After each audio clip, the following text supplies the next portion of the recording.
right, ladies and gentlemen, welcome back to a Friday night chill stream. We bring you here on this beautiful. You take this hat off. On this beautiful Friday night, I am Mac from Mac Movie Reviews. I am excited for you all to join me here tonight. As I'm not here alone, you know how these live streams works. I gotta have someone with me to bounce off the charisma and the chemistry. And I brought on, it's Black History Month. Why I brought on my father, Wakandan brother, Rod, aka the Cinema Gallery. Yes, Wakanda forever. Yeah. I got a lot to say about Black Panther, but we'll save that here, and you can call me racist or go Dr. Umar on me, whatever. But Rod, how are you doing, man? Mac, when I messaged you, I was like, when's the next live stream? And you messaged me like, let's do it soon. I was like, hell yeah, let's do it. And I'm excited to be here, man. I always love doing these things with you. Have you ever done one like when it's not 9 o'clock at night? You know what's funny is that so I guess we should tell people like the way these live streams kind of come is more of like I have an idea and I'm like, okay, maybe I should just put this more into motion before anyhand, and then it's like, oh shit, a week later, hey, you want to do a live stream?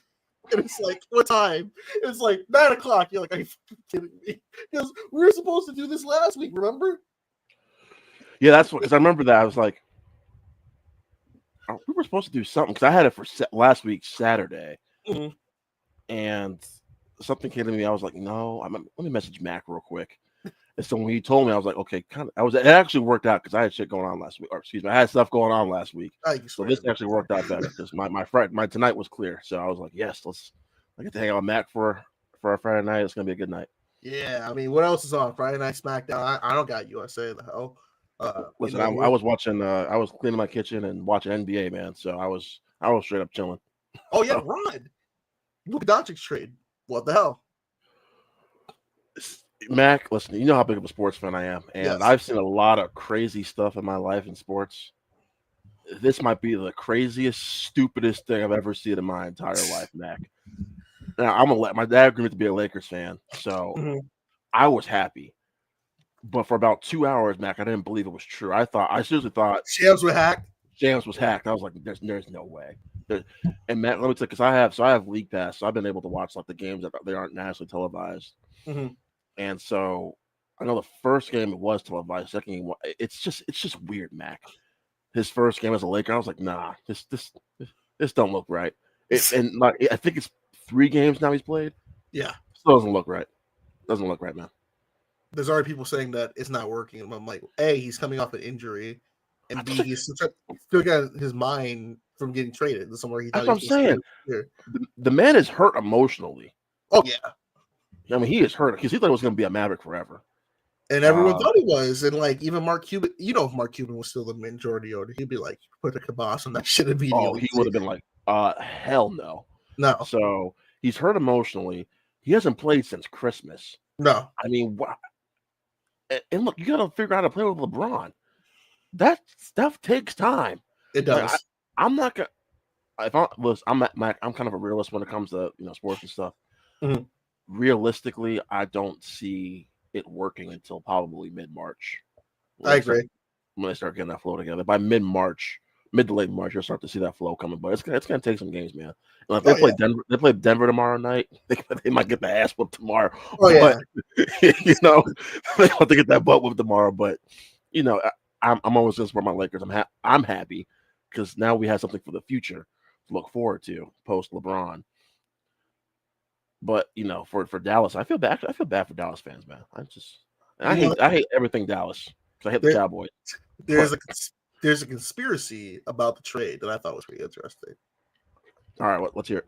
So one of the things is that one of the new majority owners, there is possibilities that they want to move the team out of Dallas and go somewhere else. So they're trying to maybe do this move as a way to devalue the team. And like if they leave, then the team that's like don't quote me on that. There's something on Reddit. Probably stuff like that. And you heard the thing that Luka was out of shape and everything, but he looks more in shape than I do, for Christ's sakes. Listen, Luka's I don't care if you're out of shape. It's Luka freaking Doncic. Yeah. And he's just getting this problem. He's just coming off an NBA Finals appearance. And you trade him for someone who's just as injury prone, Mac. Oh, and by the way, he's out for a month now. Yeah, he's out for a month. So I'm like, what's the point to like? And then Nico Harris, I won't say anyone, but him saying like, we believe defense would win championships. I'm like, you just ruined the morale of the whole team because second to Kyrie's gone. If he stays, I'll be shocked, but Kyrie's gone. Hold on, Matt. Money talks. So Dallas might come up to his house with a blank check and be like, how much we'll take you to stay. I mean, I guess. No, I agree with you. He's gone. He's gone. He's not coming back. No. I think once he's a free agent, yeah, he's gone. I think it's more of like, if he stays, then like who you're gonna have. He's in his 30s. 80's injury prone is in his 30s. So it's like, what can you do in that time frame to win a championship? They need to get, in order for Kyrie to stay, they need to get a third star. They need to form their own Miami Heat big three for Kyrie to stay. Mm-hmm. And the only way I can see that happening, Mac, is if they get someone like a Zach LaVine, who just got traded to Sacramento, or they get, I don't know, Mac. I mean, a Giannis.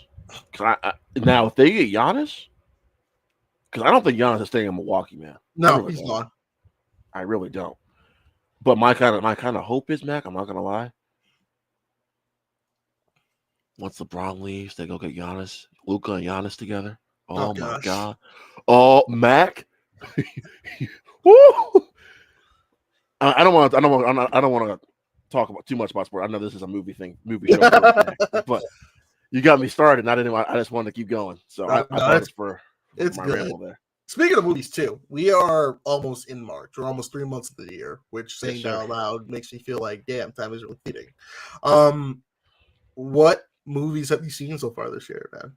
So I've been kind of taking my time. So like the past 3 or 4 years, Mac, I've seen way over like 150 something films each year.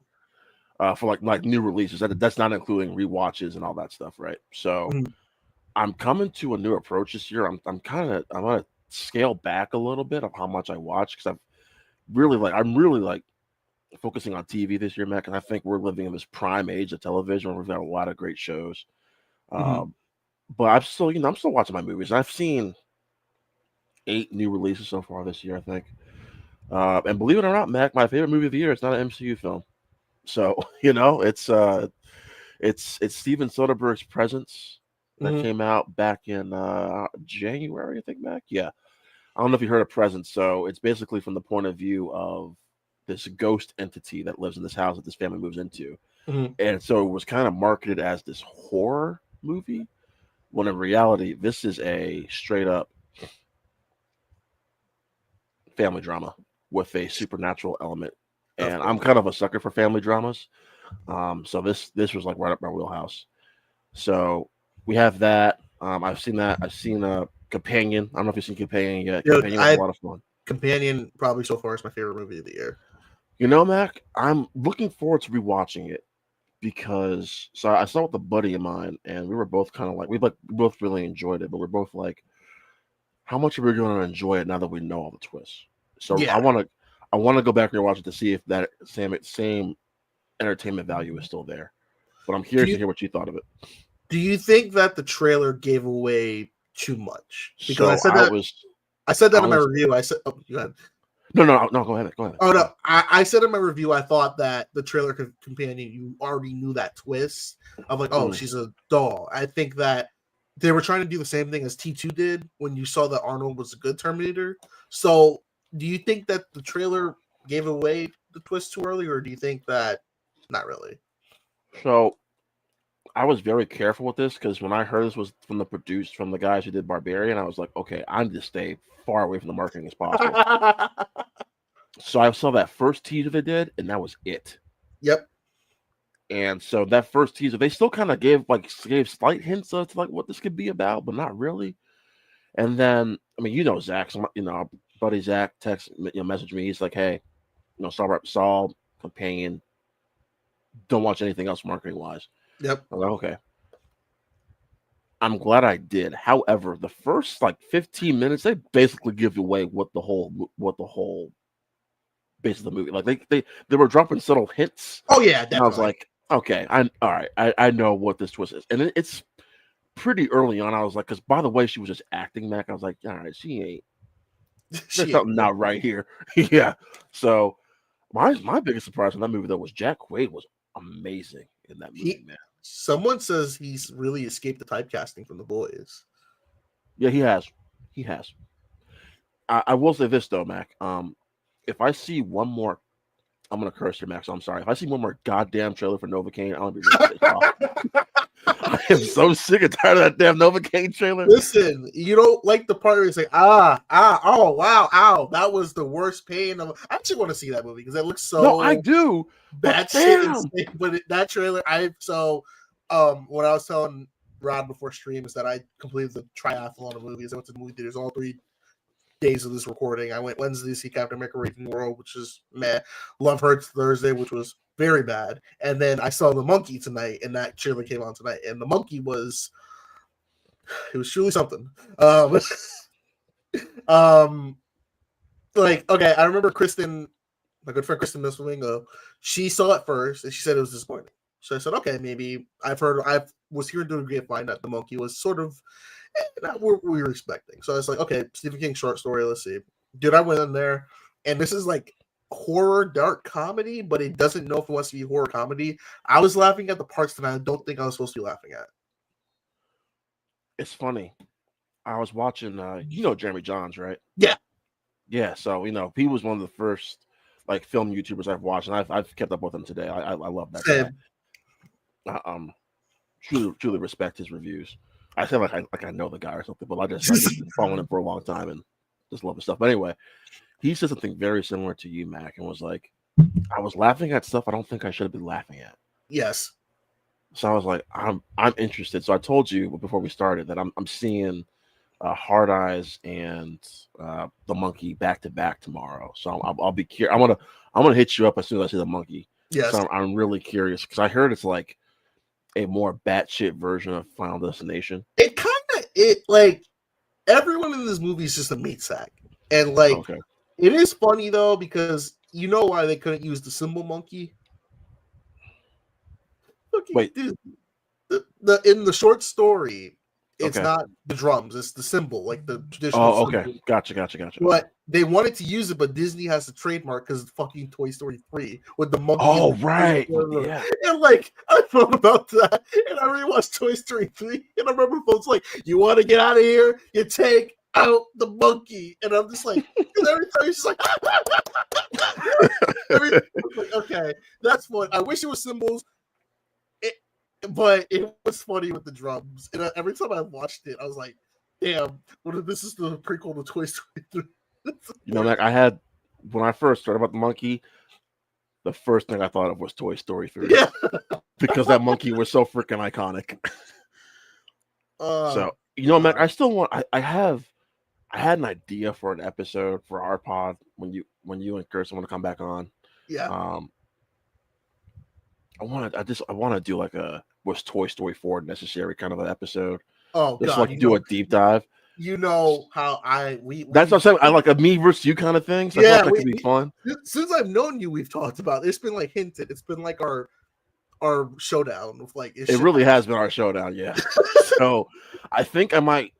I know it's so far away, but like Toy Story 5 comes out next year, so I feel like around that time maybe would be perfect for that because I think you and I can both agree Toy Story 5 shouldn't be happening anyway. Oh God, no. Yeah.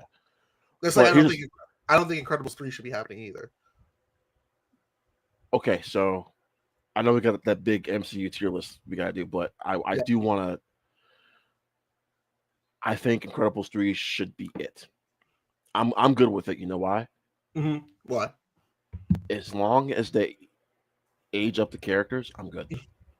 Okay, like I want to see a teenage Jack. Yeah, that seems like where they're heading. Like, I hope so. Because Incredibles 2, I love that film. But I remember when you and Dom, we were all doing that Pixar tier list thing together. My one thing I did not, I want to say likes. I did like how they did the switcheroo, but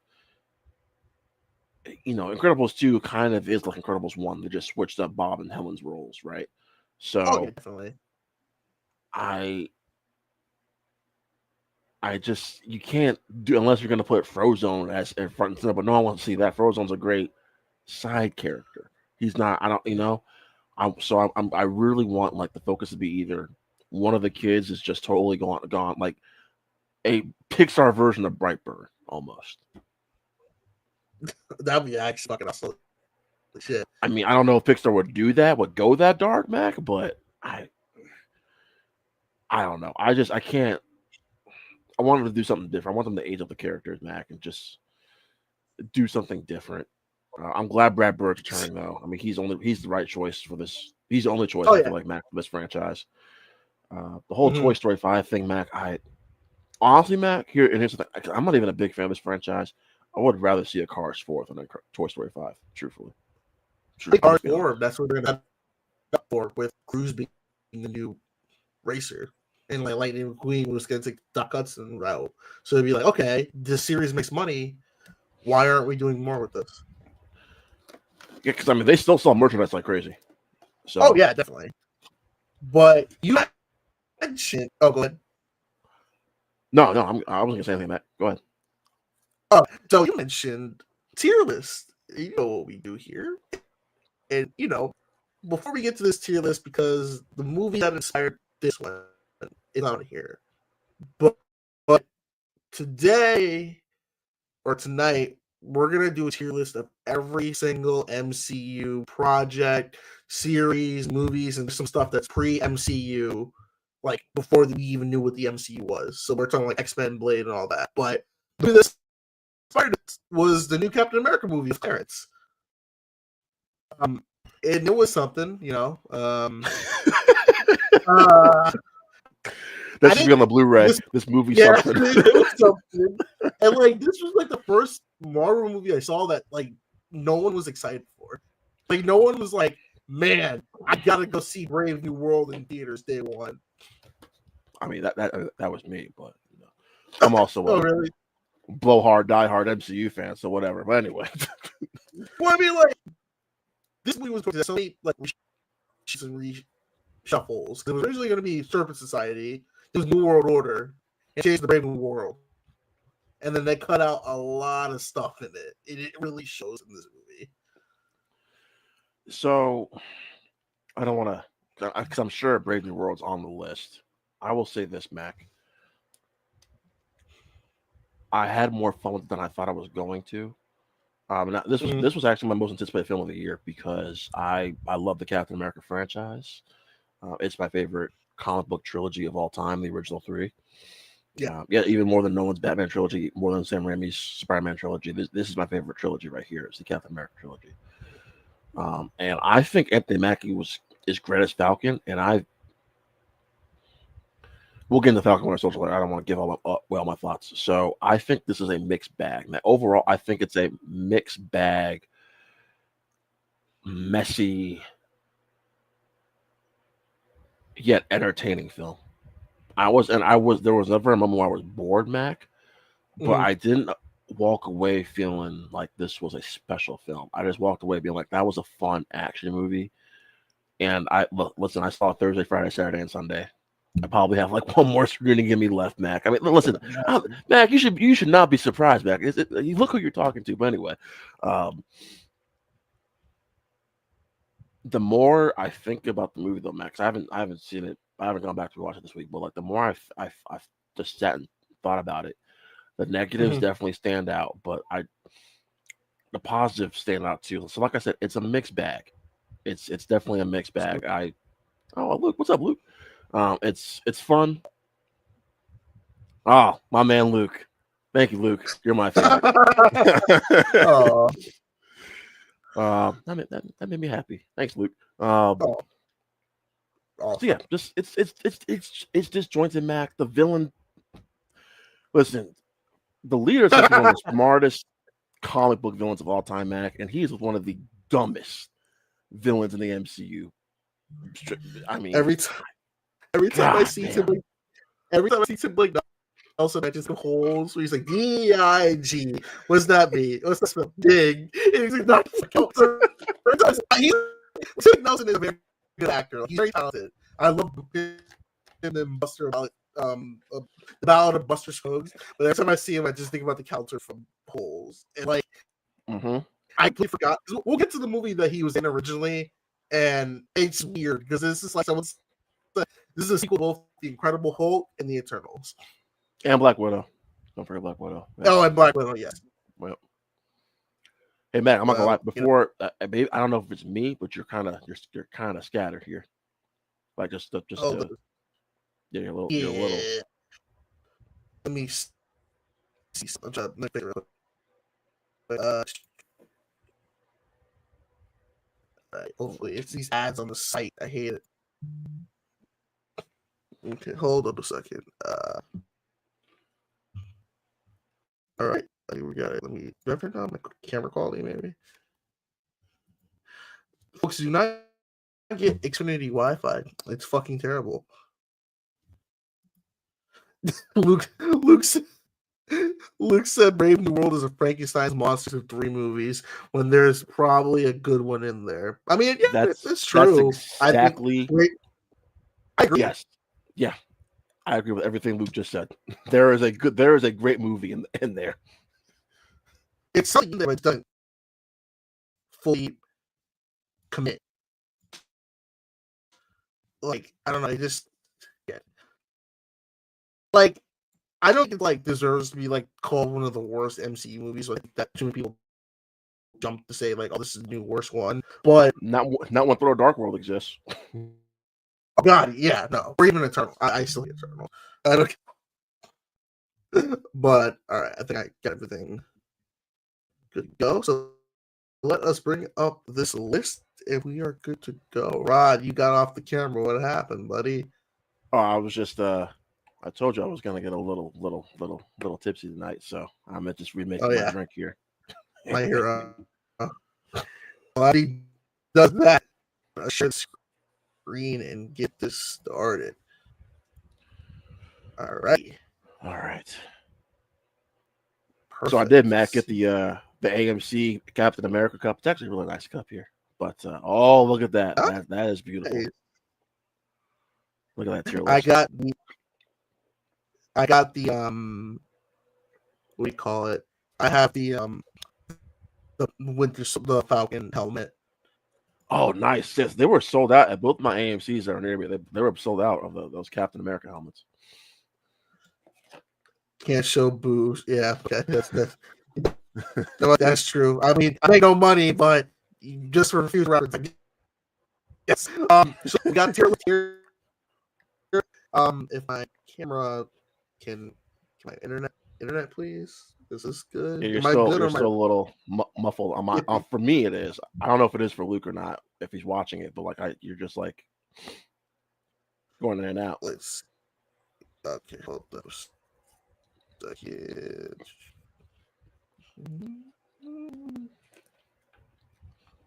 Standard def. Okay, how about low def? Maybe the low def will help.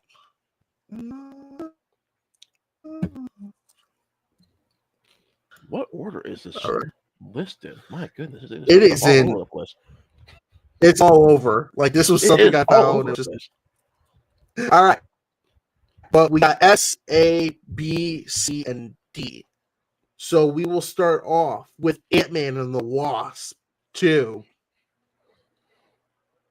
want me to go first? You want to go first? Yeah, I'll go first. I'm not gonna lie, I don't like the Ant-Man movie.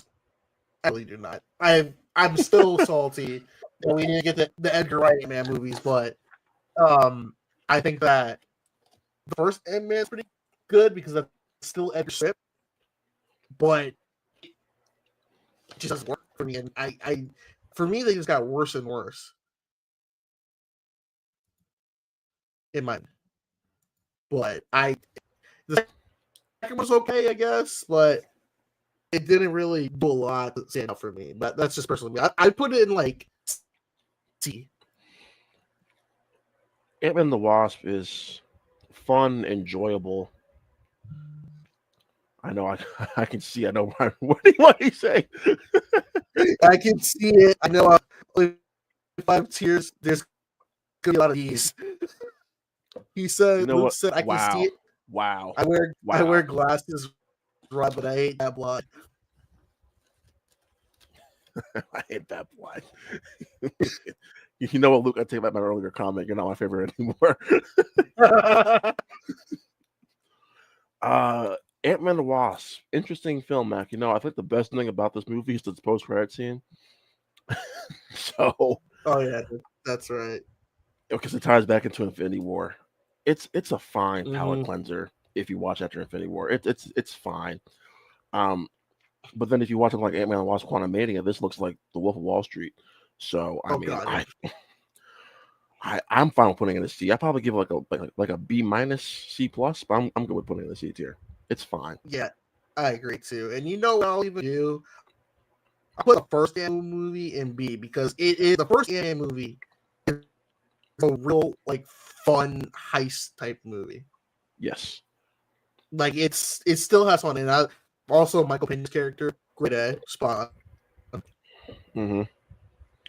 Isn't it true? Like Kevin Feige said, there's a video of him explaining the entire MCU Either somewhere. there's a video of that exists, or because that's been something fans have wanted for a while. Is Michael Just him. Pena's character explaining the MCU? That would be fucking funny, dude. Yeah, that'd be a missed opportunity if they don't do that eventually. I mean, I know we haven't seen Michael Pena's character in 7 years now, but that'd be a missed opportunity. Actually, you know what? Honestly, Mac, I don't think we're ever going to see Michael Pena again in the MCU. I really With don't. him or Ti. Well, Ti, yes, well, Ti, we all know why we aren't going to see Ti again. So I mean, Next movie we got was the first MCU film that people said the MCU was going downhill, and the Swan Josh Whedon, Age of Ultron, coming off the highly successful first Avengers movie. if I'm going to go first here, I'll just say I still remember my opening night experience with Age of Ultron. At the time, Mac, I could not have been more hyped for a movie in my life than Age of Ultron. Mac, I was like a kid on Christmas walking to that theater with my buddies going to see Age of Ultron, and I walked out feeling like I had a lot of fun. It's flawed, but it's the Avengers, and I still had a great time. Because I mean, the Avengers, especially the OG6, mean a lot to me personally. So I kind of, fair or unfair, Mac, I kind of grade the 4 Avengers films differently than most of the other MCU movies, because I mean, because they really are like the ensemble event films, Mac, right? And you know, Ultron, James Spader doing the voice of Ultron. For me personally, Mac, this movie has aged better for me as the years have gone on. So for me, Ultron has actually landed in my top 10 films, top 10 MCU films. For myself, Really? it really has. I really, really enjoyed it. Between James Spader's portrayal of Ultron, the chemistry between the OG6 growing since the first film, the fact, Mac, that they kind of delves into each of their darker side, each of the OG's darker sides. We get to learn more about Hawkeye, and I thought the final act was just stuffing popcorn in my face, just having a blast. I was like a kid in a candy store, just throwing popcorn in my face, Mac, just enjoying seeing my favorite characters fighting robots for 30 minutes in that final act. So yeah, I would personally like give like an A minus, but I'm fine with putting it in the B tier as well, because I do still think it's a flawed movie. I think there's some problems with it, and I think the marketing, Mac, is misleading, because the marketing made this movie look it was going to be a lot darker than it was. That fucking first trailer when Captain America's shield broke, everyone was like, "Are the Avengers going to die?" Because in comics, Ultron does kill the Avengers. So I was like, "Holy shit!" Right. So yeah, for myself personally, it's an A film, but I'm good with putting it in the B tier if you're going to put it in the B tier. I remember when it came out, there's a podcast listening to, they were saying that Avengers Age of Ultron is very dorky. So it's like, if you're a comic book fan, you'll love this movie. And at the time, I was starting to get into a lot of comics and stuff. At the time, I thought it was fine, but like as I got older, I do kind of appreciate it, because it does take that step into getting the MCU a little bit more mature and kind of showing you when Quicksilver dies. It kind of shows you like, oh, like people can actually die in this universe. At this point, we really didn't see anyone die yet. And like I thought, and James Ultron, I wish they bring him back so much. He was such a good villain because he perfectly replicated because the Oedipus complex with Tony Stark, and he's like, oh, he's like, don't compare me to Stark ever. And then Tony Stark's like, oh, you're breaking Dad's heart. I was like, that's kind of funny, but I also put it at B. I think that I put it in because I didn't like how they made Black Widow kind of into enough character in my opinion. That's... Well, they set up something in this movie that I wish they had kept exploring, which was the romance between Bruce and Natasha, and they really just went away with that fairly quickly. Really did. Like Infinity War, they have like one quick mention of it. And it's like, yeah, all right, that's it. So it's almost like the Russos didn't really want to explore that anymore. I get it because Infinity War was crowded enough as it is, but I don't want to delve too much into it. I was disappointed that it wasn't more. We didn't delve more into that relationship.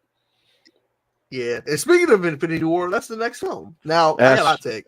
I think Infinity War is better than that game, in my opinion.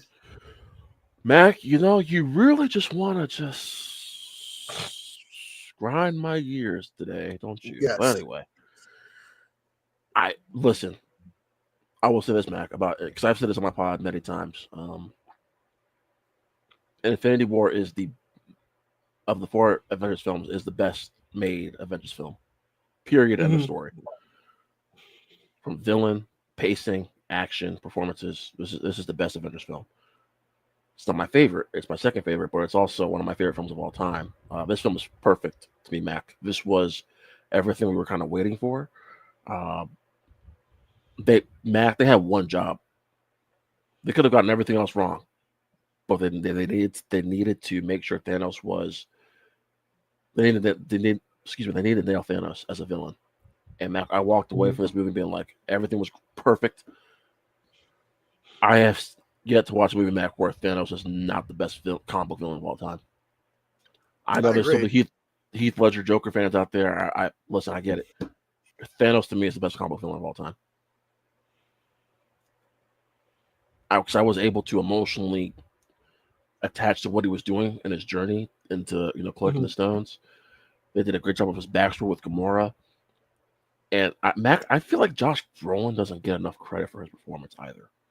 Because we talk about Thanos a lot, but I feel like Josh Brolin's name doesn't get brought up a lot when we talk about how great Thanos is. A lot of that has to do with Josh Brolin. Yeah. So I'm gonna shut up now because I can go on about it. I love this movie. It is interesting I think it did a good job to really set up the stakes, because I think that ending is probably one of the most powerful theater experiences I've ever seen in my life. Yes. Like, everyone kind of knew what was going to happen because this was part 1. But I think just still executing the way they did, there was no music. It was just ambient noise. That was effect. People were crying in the theater. That is effective storytelling right there. I was crying like a baby. And I know us people, we were mad when Black Panther disappeared after he got a successful movie. So they said, hey, bye. I was like, damn, what the fuck? That was bad timing. Marvel had no idea how successful Black Panther was going to be. And so when they killed him, we're like, whatever. Yeah. I agree, Luke. This man was his aura was at 10,000. Someone made a meme. My favorite meme from Infinity War was when he went to the planet after he snapped, and someone put in Linkin Park's "What I've Done." It's like, what I've done. I've seen that. Infinity War ends in 2007, and I love it. And actually, following up Infinity War is a film that, man, this was not the post scenes was separate. That's Captain Marvel. Okay. I don't hate Captain Marvel. I don't hate this movie. But Mac could have been a lot better. It was boring. I won't even say it's boring, because I think when you get Brie and Samuel L. Jackson together, it's great. I think the movie's really entertaining. It's when they're apart, the movie's kind of like, To me, it's just like a C plus, another C plus B minus tier movie for me. Oh, I wonder what drugs Luke was on at that point. Just like said that. Like, okay, I get. I think that if Samuel Jackson was not in this movie would have been worse. Oh, Mac would have been awful. Really, honestly, would have been awful. I'm not even sure. Brie Larson in this type of role, I don't buy her. That's the thing. It's like I don't buy you with Captain Marvel, and like I don't know if the Marvels is on this list. I disagree with you, Mac, because I feel like the Marvels, she was better than what she was in this movie. I think she was better in that one because she took herself less seriously. Yes. I think she took the whole amnesia thing and took it a little too seriously. Yes, and the press toured to no favor. But you know what, Rod? I'll meet you in the middle because of the chemistry with Samuel and Brie Larson and Goose the Cat. We stand Goose the Cat. Well, I didn't see. I will say this though. The best character. Talos. Ben Mendelsohn's Talos. He was amazing. Some great comic relief. Loved him.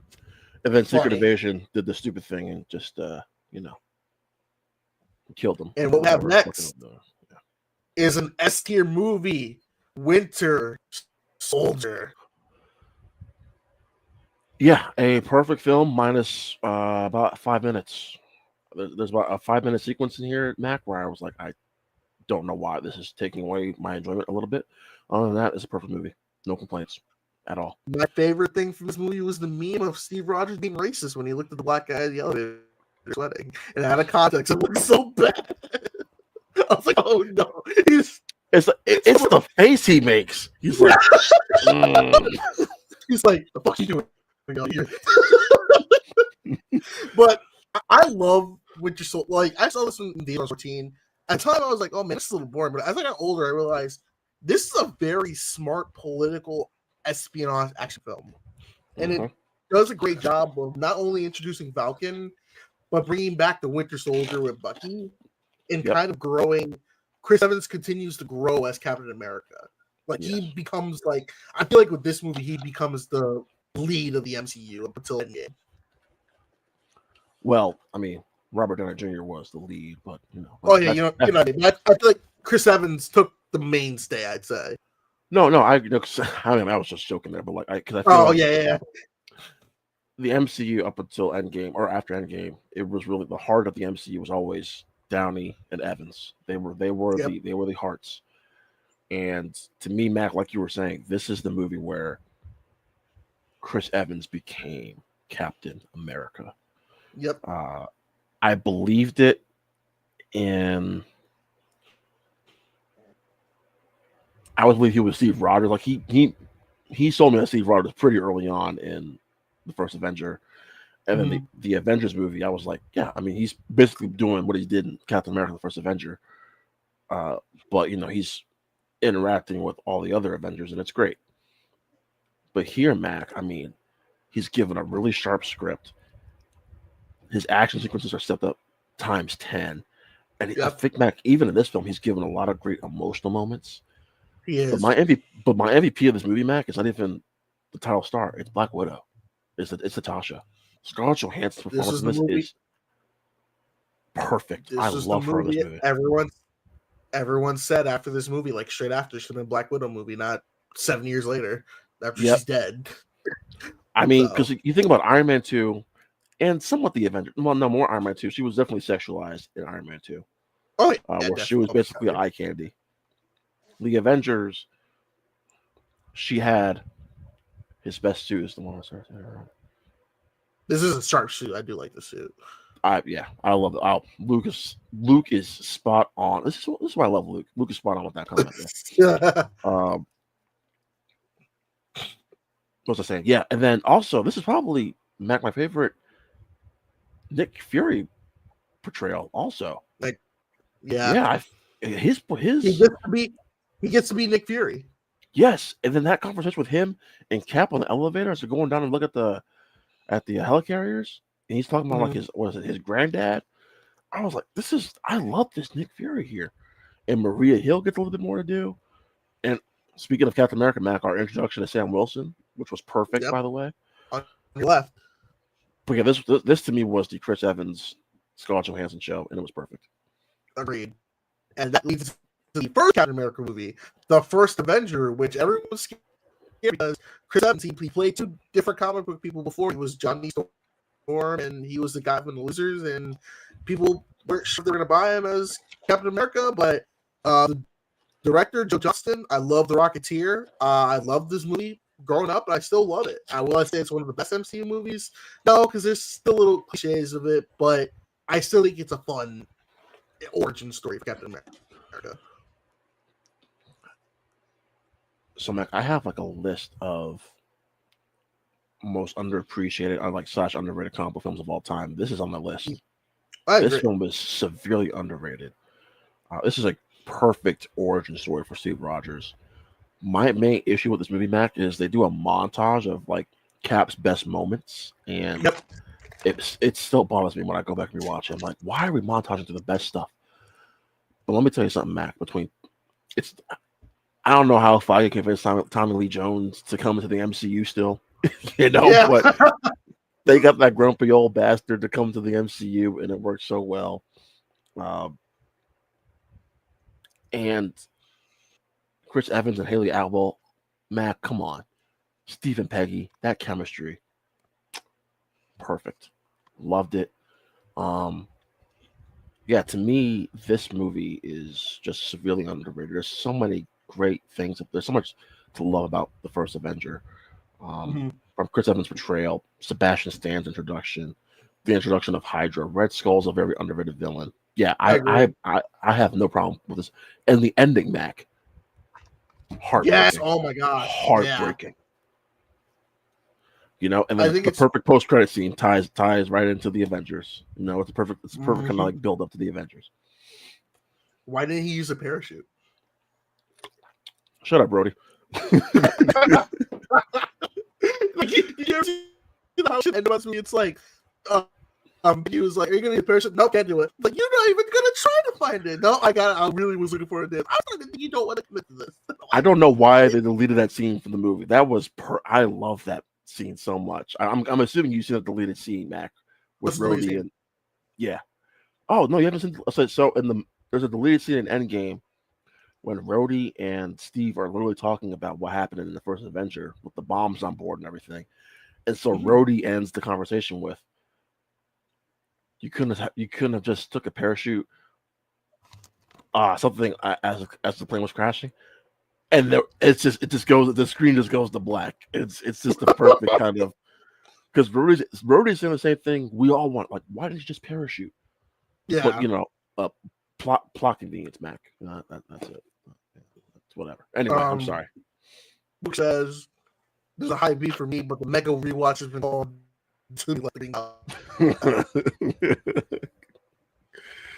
Oh man.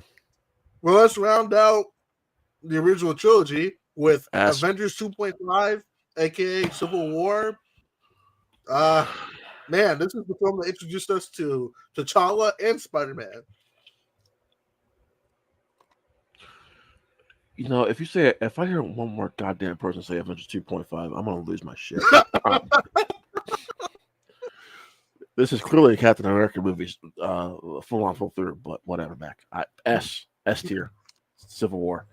I agree. Remember when that first trailer dropped with Spider-Man's reveal? I was like, "Holy shit!" That was the second trailer. That was the second trailer. The first trailer was the one where it ended with the, Steve saying, "I'm sorry, Tony. I wouldn't do this if I didn't have any of a choice, but he's my friend." And then Tony goes, "So was I." Like that. That's a needle drop right there. I agree, Luke. Luke just made my freaking night. Thank you, Luke. Thank you, Luke. Thank you, Luke. Well, Luke think MVP. about it. Civil War. Iron Man really got jumped because Bucky killed his parents, and he jumped him for that because he was justifiably mad. Like, wait a minute, hold on. You'll tell me I'm gonna get jumped because this man killed my parents? The fuck? I just thought about Well, that. I was like, what? this movie, Mac, there's so much to love about Civil War, right? And Luke kind of already put it out there. Mm. There's so many things going on. Sokovia Accords. Black Panther's introduction, which, by the way, perfect. Mm-hmm. And look, this might be a hot take, Mac, but I'm gonna say it right now. I don't care. T'Challa is better in Civil War than his own movie. Just saying. I'm just I saying. mean, I think you're right a little bit. Yeah, I'm just saying because Black Panther should have just been called Killmonger, but we'll get to that eventually. We're gonna be blackballed so hard when we get to Black Panther. I don't care. Listen. Next up, same year Civil War, the first Doctor Strange. And I rewatched it, and I'm B tier. yeah, it's not as solid as I remember it. It's still entertaining, but it's not as good as I first remembered. It's still good, but I actually prefer Multiverse of Madness over this first. Oh, same. Yeah. Now, that being said, there's some really good emotional moments in this movie, like when the Asian one's in the astral plane. Like I love that. Or she's on, she's I guess limbo, whatever you want to call it, outside her physical form. She's about to die. Benedict Cumberbatch is great. I think it's too much like Iron Man, just with Magic Mac. Yep. But it has a great mid-credit scene with Thor, teasing Ragnarok. Yeah. So I do still enjoy this movie. Yeah, you might as well. Yeah. There you go, Mac. There you go. Yeah. Endgame is a lot of people say it's the last MCU movie, which that is really true, but to each his own. That was a fair line. I've come to bargain. It looks like I think Scott Dickerson said he based it off a video game when he's Reload. He's like, I've come to bargain. But Endgame, what makes Endgame so special is because we follow these characters for at that point like 11 years. Correct. And we knew this was going to be the end for a lot of them. And it's just that hype, how much it has grown. You took care of your universe, and like the build up to that portal scene when everyone came back, everyone was like, "Holy shit!" Everyone was so pumped. And then when Captain America wielded Mjolnir, but what's it? There was a Kahoot at the midnight premiere Endgame, and I won between four. Oh my gosh! Wow, that's awesome. People. Nice. That's awesome. Yeah. When Captain America wields Mjolnir, that was awesome. But that shot when everybody's like, and he says "Avengers assemble," that was like, all right, peak, comic book, love it. And then the sacrifice of RDJ because he's the one that started the MCU. So I think it's at that point that we thought that's it for him to take down the biggest threat they've seen so far. So I'll be very, very quick here because Mac, I mean, people who follow me on Instagram know how much Endgame means to me personally. Had to walk home at 3 a.m. for 40 minutes. This big ass. I didn't jump or anything. This movie's perfect. This is my favorite movie of all time. It's Avengers Endgame. This perfect. I said Mac, Infinity War is Infinity War is the best made Avengers film, but this is the most emotionally satisfying, not just MCU film, Mac, but the most emotionally satisfying comic movie I've ever seen in my entire life. Everything was perfect. You can nitpick the shit out of a lot of stuff, but to me, Mac, the MCU was building to this, and it was emotionally satisfying. Its conclusion was perfect. Everyone got the ending they probably deserved. Well, sorry, Natasha, but everyone got a perfect ending to their arcs. Yeah, I'll leave it, Mac, because I could go on and on about Endgame, so I'll leave it there. Yeah, perfect film. And this, actually, Mac, without this movie, I probably have no Instagram film page because Endgame was kind of. I started my Instagram page around the time Endgame marketing was starting to hype up. I literally started my page probably 3 or 4 months after Infinity War came out. Wow. Yeah. Memories. I guess we should add this movie to the S tier. James Gunn's Guardians of the Galaxy. A tier. A tier for me personally, but I'm fine with putting it in the S tier. I'm fine with putting it in. Really? What makes it A tier? I'm not a big fan of Ronan, personally. Oh, you don't like the villain? Yeah, I think the villain's kind of weak. Mm-hmm. I think kind of, and Nebula in this movie, to me, Mac is kind of like, I'm with Luke. It's a very high A tier movie, but it's not, to me, it's not S tier. But I'm fine with putting it in the S tier because I know you love it. I'll defend it because I think besides Ronan being a very mid villain, I think it's a great setup to the whole cosmic side of the MCU because it shows that like it's setting up for Thanos. Like they introduced Thanos, like, oh shit, all right, cool. I guess this is what we're doing. And I think that was just amazing. And soundtrack, the cast, great job. This was Batista's coming out party for Drax because I was another Russian actor, and this really showed that Batista can act. So yeah, I love Guardians of the Galaxy to this day. Like I can't believe and to think that the director is not doing Superman. What time flies after 11 years. Time flies, man. And listen, I'm gonna say this too, Mac. James Gunn will be missed in the MCU. Oh, he will be missed. God, yeah. Guardians of the Galaxy 2. My least favorite of the three. I'm honestly, Mac, C tier. See, Lucas 2 and 3 will be S. I think for me, Mac, it's just the comedy overtook the drama for me. I still think there's some really good emotional moments. Like, yeah, everything with Yondu was perfect, but I think splitting the team apart, Mac, for so long was a mistake. I think they dumbed down Drax a lot in this movie. Yep. Mantis was a great addition. I thought not Russell Crowe, Mac. What's his name? Kurt Russell. Yeah, Kurt Russell was fantastic as Ego. Uh-huh. The soundtrack's great. Baby Groot was adorable, but yeah, it's just the comedy was just. Luke, these films are all connected to the MCU. Don't ask questions. They've all been referenced. It's okay. Don't ask questions. I got a feeling, Mac, that this is not every MCU. I feel like this is going to stop at like 2021, 2022. No, it's not released in 2024. I scrolled down. There's still. Oh yeah. Okay. Okay. All right. I think Guardians 2. I think the comedy was a little bit overboard. I won't be Groot though, especially the part where he's like, "What button do you not press the you do not press the bomb?" He's like, "No, is anyone got any tape?" I was like, "Okay, that's kind of funny," but I thought it was very disappointing. And Kurt Russell, he did his best as a villain. I just thought there could have been more about the table. Oh, I also, Mac, but also, like I said, Yondu, everything with Yondu was great. And Yondu's funeral, oh my goodness, that was awesome. Ooh. Yeah. Oh, and the whole Rocket Group Yondu thing was perfect.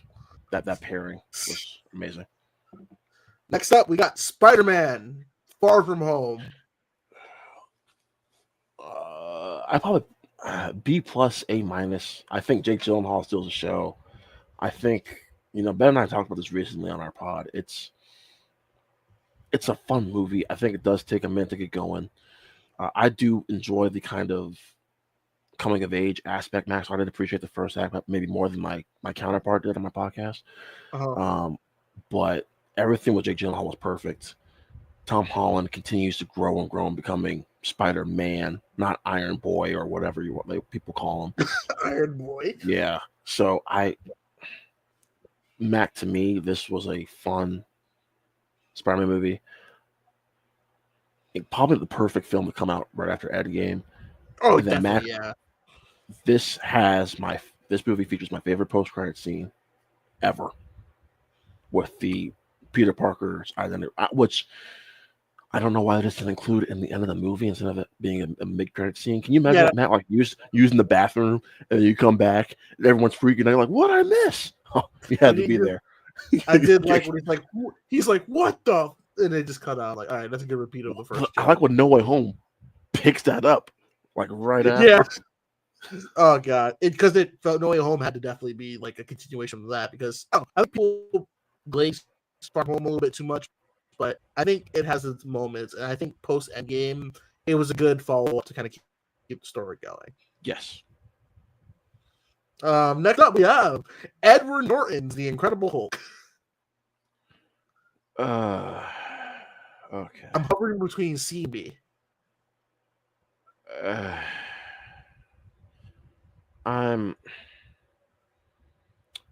Yeah. Listen, I'm fine with either or back.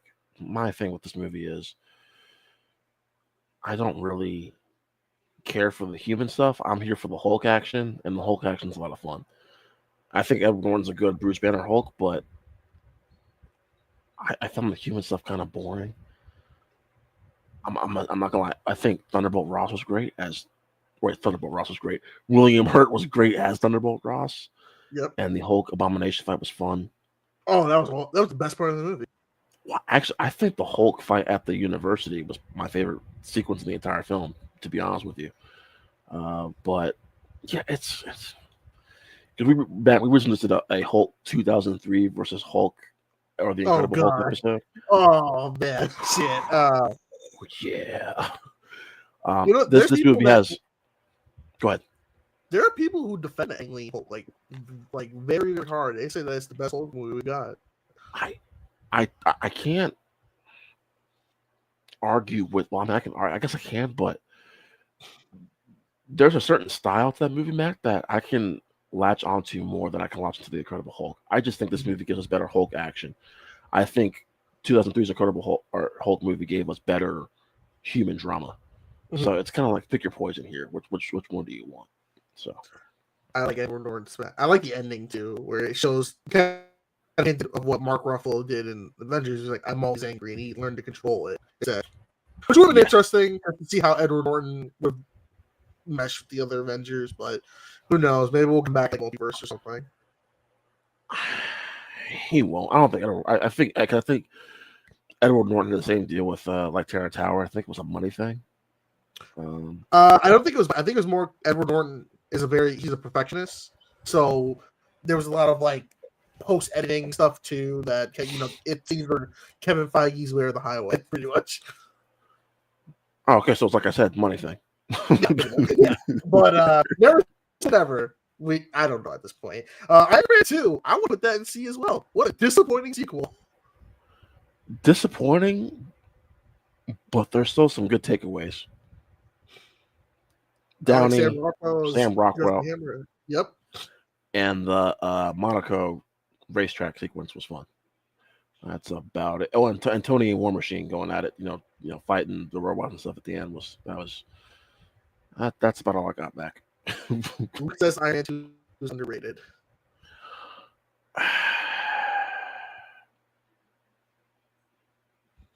I think Mickey Rourke, they casted him because he was a hot topic at the time because he just came on the wrestler.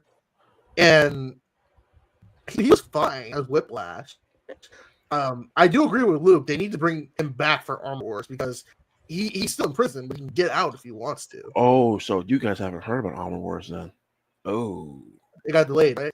It got shelved. Like Marvel's like not doing it. Yeah, they I don't know what's ever gonna happen. It was a TV series, now it's a movie, and then now we don't know what the fuck's going on.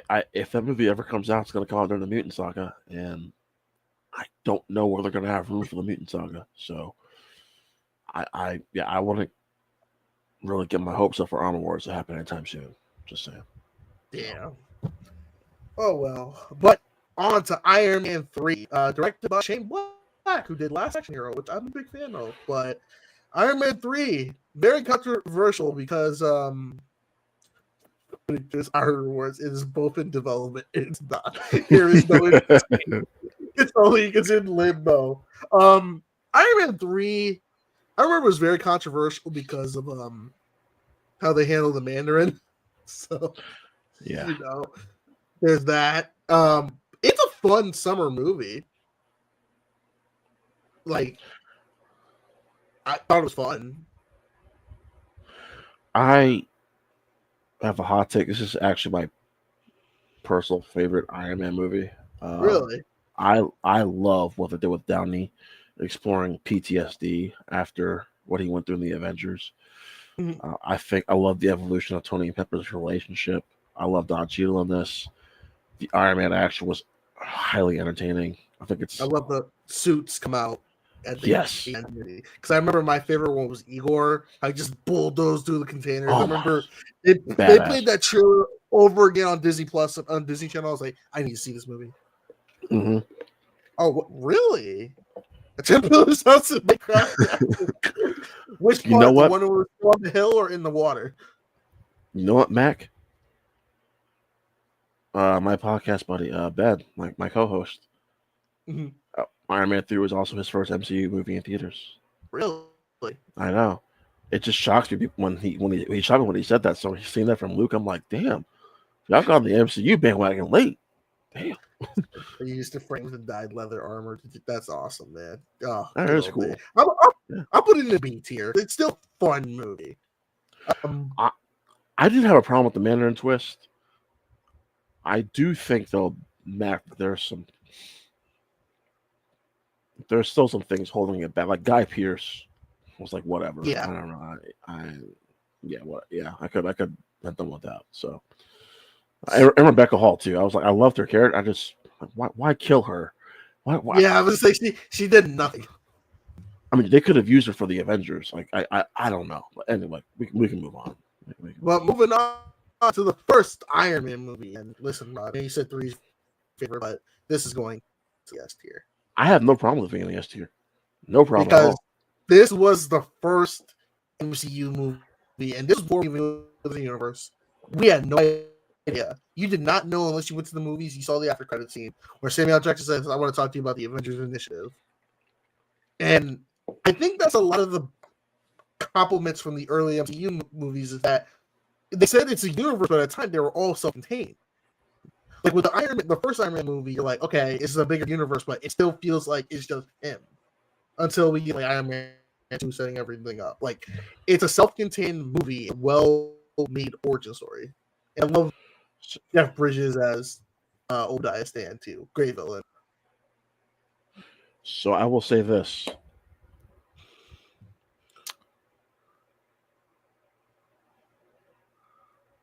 Actually, I'm just gonna tell a story. So everything I agree with you is probably true about Iron Man for myself personally as well. I almost missed the post-credit scene, Mac. Oh. Here's what happened. Uh-oh. Left my wallet in the theater. Oh. Went back as the theater people were like cleaning up the theater because not everyone stayed. Most people have like gone. Mm. And so I'm like looking in front of my wallet where I was sitting. And I'm walking out, and I'm just like, as I'm starting to walk out, I hear Jarvis's voice. And I turn around, I'm like, oh my god, it's a post-credit scene. And then I hear, I like talk to you, Nick Fury, I like talk to you about the Avengers Initiative. Mac, I about lost my wallet again. I want to throw my wallet and be like, oh my god, are they really doing this right now? Nobody knew. They kept it quiet the weekend, and then after the weekend, they said, "Yep, we're making a universe." So you did not know unless you saw it that opening weekend, and then you heard it from word of mouth. You know what's crazy too about Iron Man, Mac? What? Aside from like diehard comic fans, Iron Man's like a B tier character, right? Mm-hmm. This movie made over 90 million opening weekend. Yep, it's crazy. That still blows my mind, Mac. Like Iron Man. I don't remember the marketing all that much, but still, they marketed the power of word. Oh, go ahead. I was saying the power of word of mouth. Oh yeah, was strong with Iron Man. It was. And this was the movie they had everything riding on, because if this movie bombed, then Marvel would not be alive still. They put everything into this movie. Would you and I be talking right now? I don't know. No. Exactly. I don't know if we were. Seriously. I still wonder, though, what would happen if we had Tom Cruise's Iron Man like they originally wanted to do? We definitely wouldn't have Mission Impossible movies. Mm-hmm. You know what, Mac? Let's just say this: everything worked out the way it was supposed to. That's true. Yeah. Everything worked out. Yeah. Everything worked out the way it was. Because I still think we're getting Tom Cruise's Iron Man in Secret Wars. I do. Oh yeah. Black Panther. Listen, Mac. I've said this before, and I'll say it again. Black Panther was a revolutionary theater experience. coming from two black men. All right, I'll say this. Because I was in my senior year of college when this movie came out, and myself, my one of my apartment suite mates was black, and then another one was white. All three of us went open night Mac, and I'll tell you this: on the drive back to our apartment, it was our white friend talking the most about Black Panther. He was like, "Man,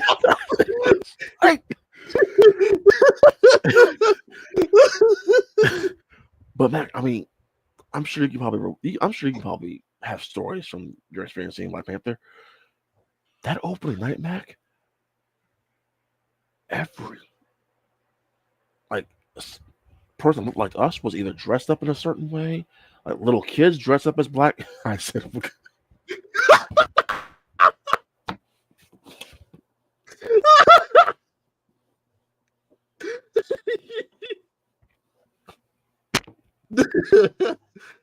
Oh, yeah. how do I top that comment? Oh my god!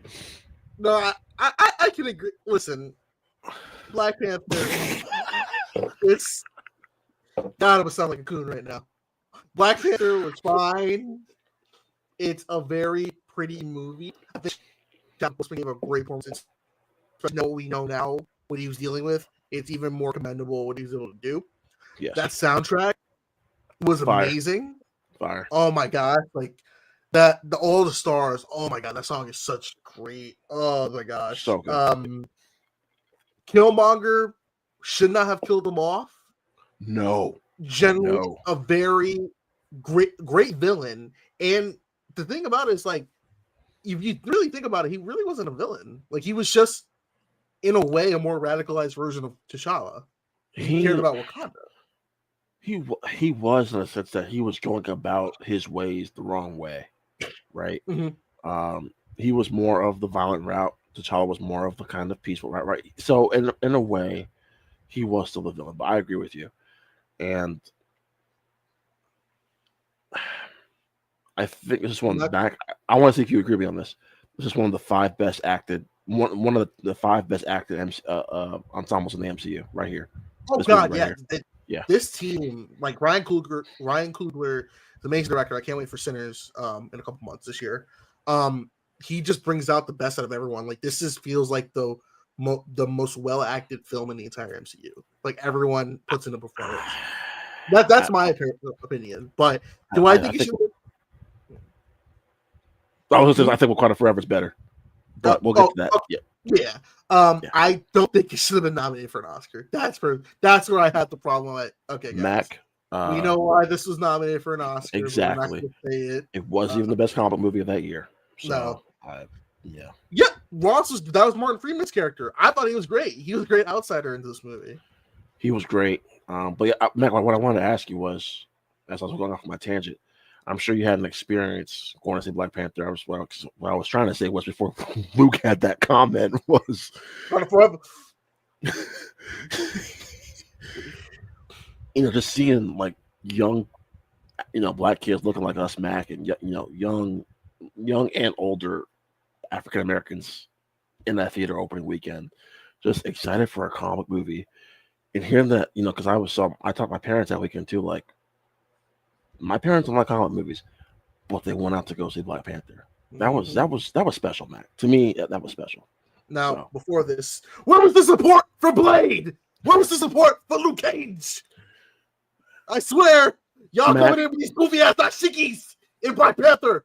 There's nobody in there. I agree with you, but we live in a time now where comic movies are different now than it was back then. No one gave a damn about comic movies back then.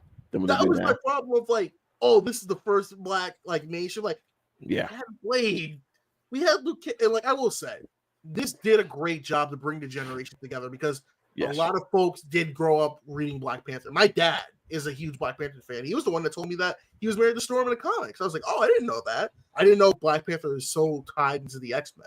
And now Black Panther is like one of the most popular characters in comic book history right now. Mainly because of Chadwick Boseman. Yes. Yeah. It is sad though that we will never get to see him, because that original Black Panther 2 script, that sounded so good, and I was excited to see what they're gonna do. But You know, he toughed it out he was a trooper, man, and rest in peace, man. You'll be forever missed. I loved you in 42. That's one of my favorite performances of him, and Get On Up. Oh, he's so good at Get On Up, man. Oh my god. Yeah. Someone said he was destined to play all the famous Black historical figures. Honestly, Mac, yes. he played Thurgood Marshall, James Brown, Jackie Robinson. Like, damn. I would have loved to see you as like Malcolm X. No lie. Oh yeah, definitely. Then we got Spider-Man: Homecoming, which was Marvel saying, "Hey, we got Spider-Man back. It's time for a reboot." But this was different because it wasn't an origin story because he's already been Spider-Man and he's got the new tier. I agree. I like Michael Keaton's character. I like this villain. I like the Vulture. Yeah, Vulture was great. The twist, Mac, with Vulture was perfect. It was set up perfectly. Great action. I think, Mac, at some point it does get the pacing it's a little wonky at certain parts, but what a great, not origin story, but a great first film for Peter. Yeah, introduction to Peter Parker in the MCU, and this is kind of we were all waiting for this, Mac, Spider-Man in the MCU, and they delivered. Mm-hmm. Oh, I didn't know we were at No Way Home already. Talking about S tier. Oh man. Here's a movie that's on an S tier. Thor, directed by Kenneth Branagh. Man, I gotta admit, man, the first two Thor movies are not. So Dark World, which we're going to talk about, is a pile of doo-doo. I think this one was underrated, yet still not great. No. I'm putting it. It's like a B. It's like a solid B film for me, Mac. In C. There's some fun to be had with Thor, and what I mean by that is Tom Hiddleston saves this movie from being a pile of doo-doo. So, oh God, yeah. Yeah. And the score is also really good here. I love the score for this movie. And Asgard, when we get to actually explore Asgard, yeah, it is fun. So, and Mac, fun trivia question or fun trivia fact. This is our first introduction to Hawkeye. That's true. I was like, I'm like, Jeremy Renner, what the fuck are you doing in here? So I was like, okay, cool. All right. He had some time in between shooting Bourne Legacy. Oh, that's right. Oh my God, yeah. I love Jeremy Renner, a great actor. Or Dark World, deep dog shit. It's generally, I still think it's the worst MCU movie. There are two saving graces to this movie. Okay, I'll say three. Thor and Loki's relationship, great. More time in Asgard, great. Frigga, more time with Frigga, until they killed her. Yep. That's about it. And leading into the third film, Thor Ragnarok, which people are like, yeah, it is. We'll get to the other one that kind of took it. Do we have to? Far. Yeah. Ragnarok was just fun. It made Thor fun and funny. Thank God Taika Waititi came in for now.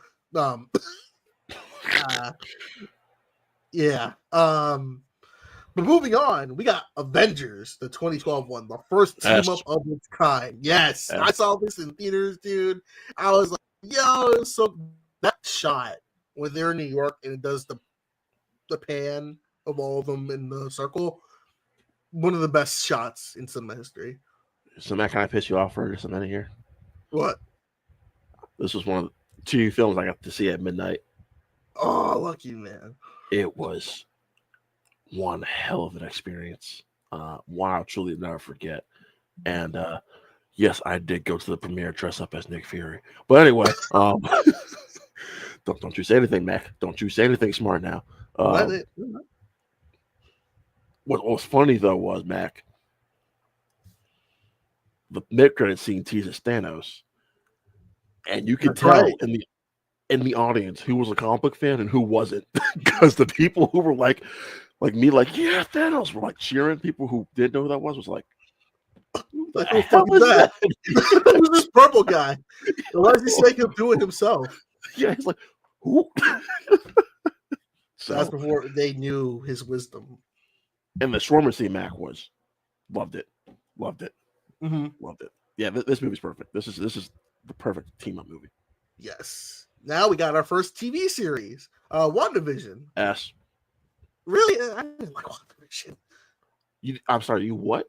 Okay, let me rephrase. I like the first half of WandaVision. I don't like the ending. I can get on board with that. Okay. But I will put S tier because I love the Malcolm in the Middle parody theme song intro. Can we all agree though? Elizabeth Olsen. This was her coming out party. Was WandaVision. Oh, great. Yeah. She was her and Paul Bettany Mac. And what this film did for the MCU, this was like the perfect way to start. Because remember, we had a year off of MCU stuff because of COVID. So this was our first. You know what? I like that comment from Luke. That's a really good comment from Luke. I like that a lot. Should we add a separate tier for saying S Disney Plus and D Disney Plus? This is your show, Max. So I'm good with whatever you want to do. We will do that. Luke, you were right actually. So we're gonna add a row below, and what we'll do is that we'll have this be S Disney Plus because there are a few Disney Plus, and then we'll do a D Disney Plus.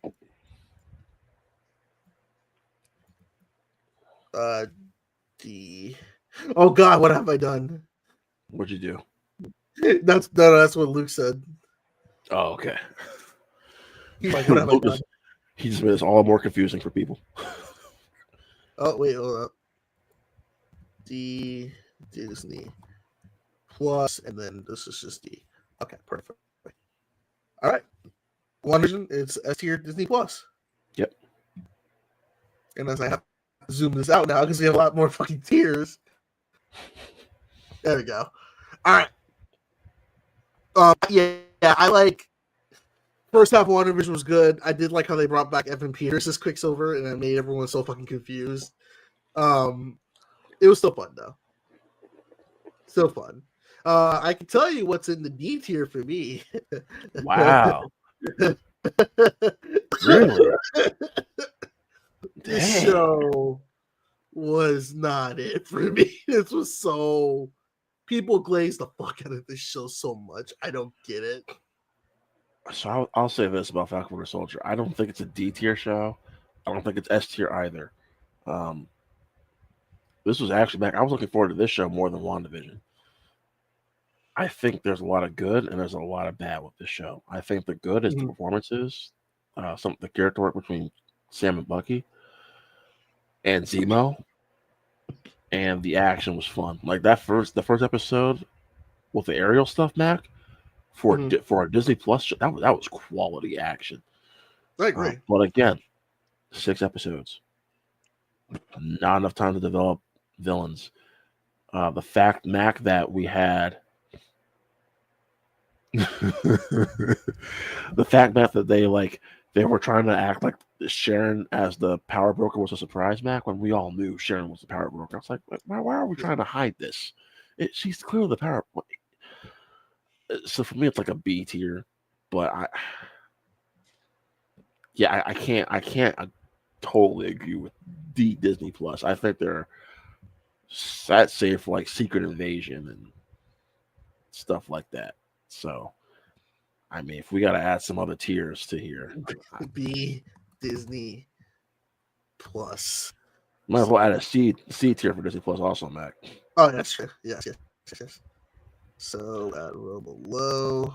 Should we just add a tier just for Secret Invasion? Because that shit was absolute dog crap. Oh yeah, that's an F tier, man. Yeah. But yeah, I can move the next show to this B tier. Really, Loki too? Yeah, the first. Wow. This is the first season too. The first season was okay at its moments. I like the ending with Kang when he's like, "Yeah, I'm that guy," and that was pretty cool. But I just wasn't on board for it. Okay, I'm surprised, Mac. Except for me personally, both seasons are like A tier for me. So I'm surprised. He even says it's the best Disney Plus show. If we're talking about, I still think WandaVision is the best Disney Plus show personally. I think Loki's a very close second. You know what, Mac?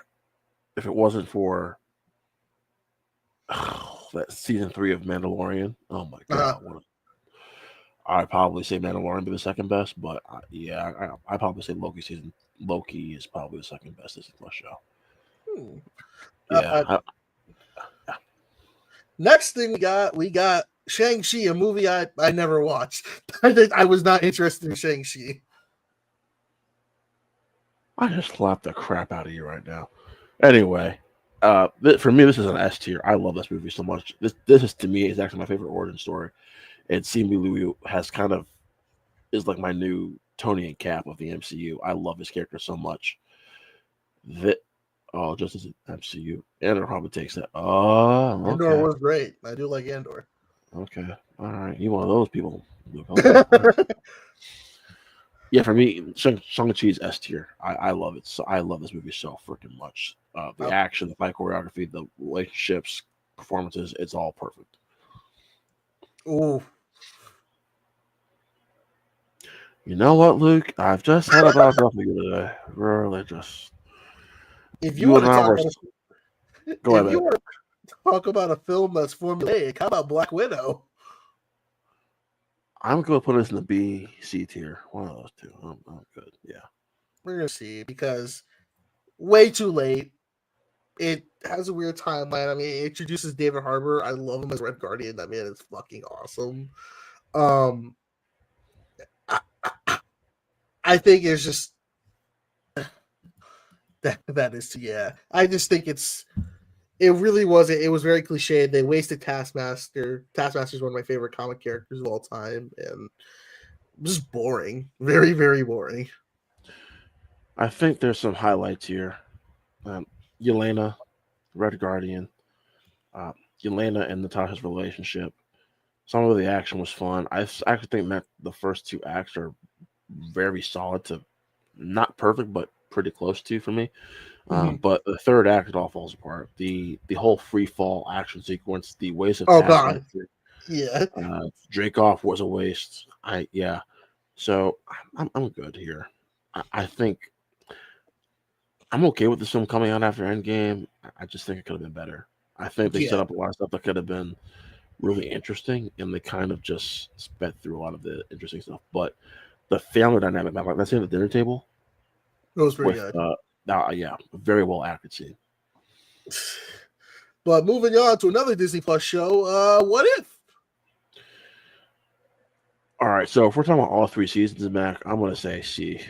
Oh, I was going to say C too, actually.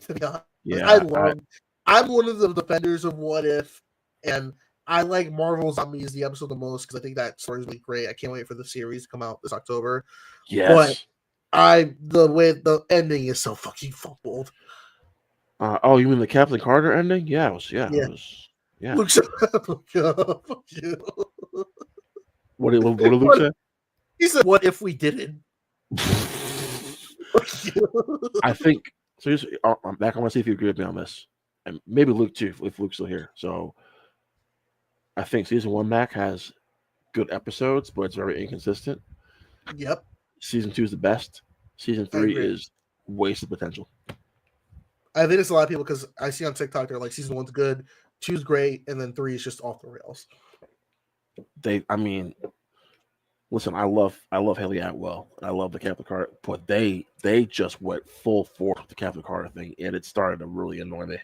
Yeah.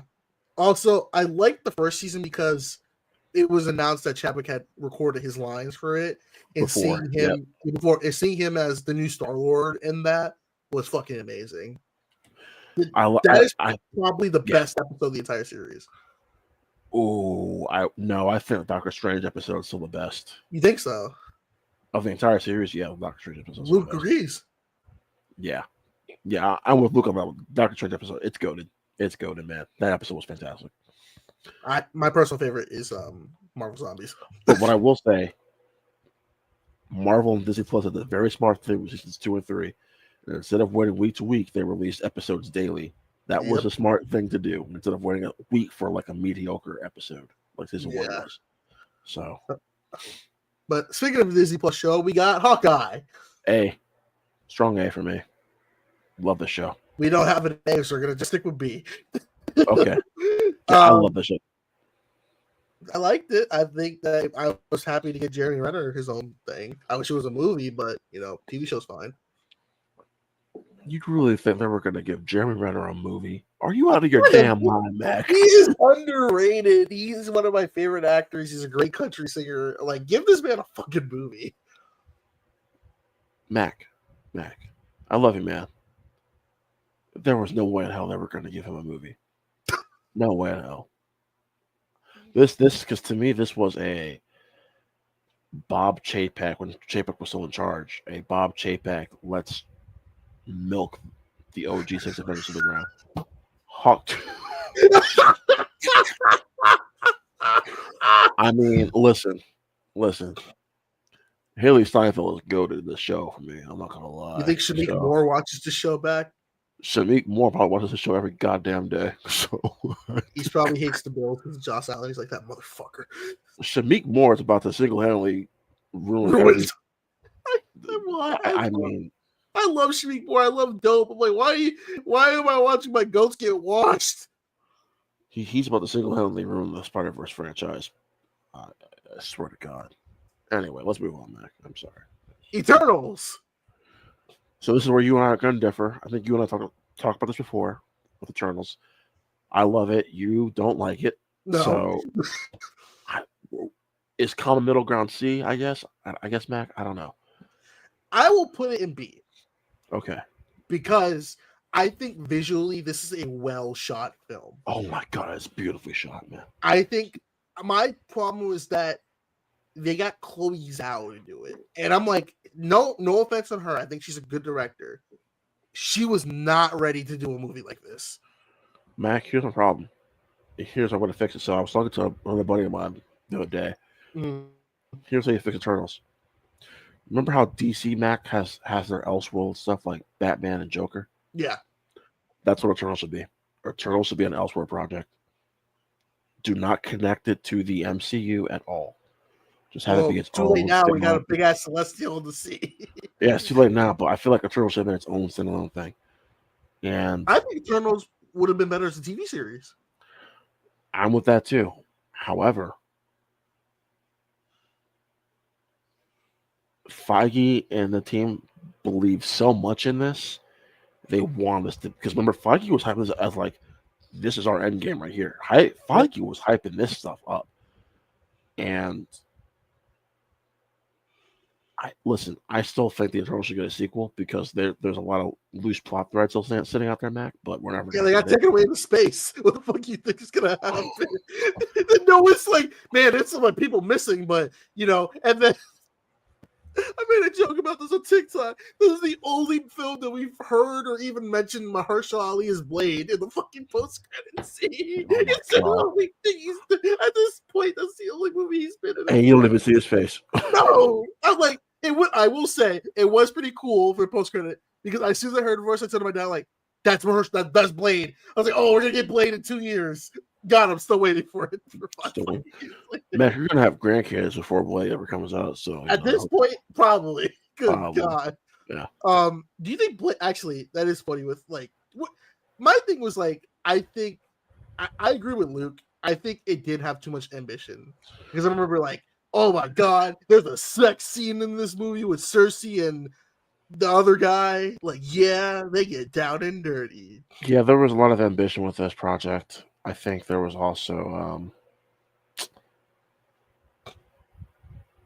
I think Eternals came out at a time when, because it was 2021, yep, and we had a lot, Mac, of projects coming out in 2021, and this had the unfortunate film, Mac, of being right before No Way Home.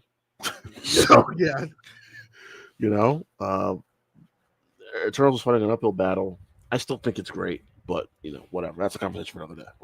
I just didn't like how they kind of like, hey, where were you guys during Thanos? We couldn't interfere with. I'm like, get the fuck out of here. Yeah, that is such Deus Ex Machina type bullshit. Mac, it was the worst excuse. Oh, well, Salma Hayek said no, so we really couldn't. What the fuck? Yeah. No Way Home. S. Just put it in the S tier, Mac. Just Okay. put it in the S tier. Yeah, just next. The amount of dodging the spoilers I had to do that fucking Friday Mac. night. Yes. So you know John Campea, right? I don't think so. No. Oh, you don't know. I want Luke. If you know who John Campea is, put it in the chat. John Campea single-handedly ruined a lot of people's lives because he posted Mac images he was sent from the movie, and he thought they were fake, and they were real. One of them was, yep, see, Luke knows. So I wonder if Luke remembers this. So he posted on this. I didn't even realize it, but John Campea put out the Matt Murdock picture and the three Spider-Man together before the movie came out. And I heard from Zach. Zach was like, "Rod, your boy has spoiled Spider-Man No Way Home." I was like, "What do you mean?" He's like, he just posted photos. I was like, "Oh my god!" Now, I think Mac, most of us comic book smart people knew that the three Spider-Man were going to be in it. Yeah. The Matt Murdock thing, though, I was completely caught off guard by. Yep. See, Luke knows. Mm-hmm. Damn. Yeah, John Campea single-handedly ruined Spider-Man No Way Home for a lot of people.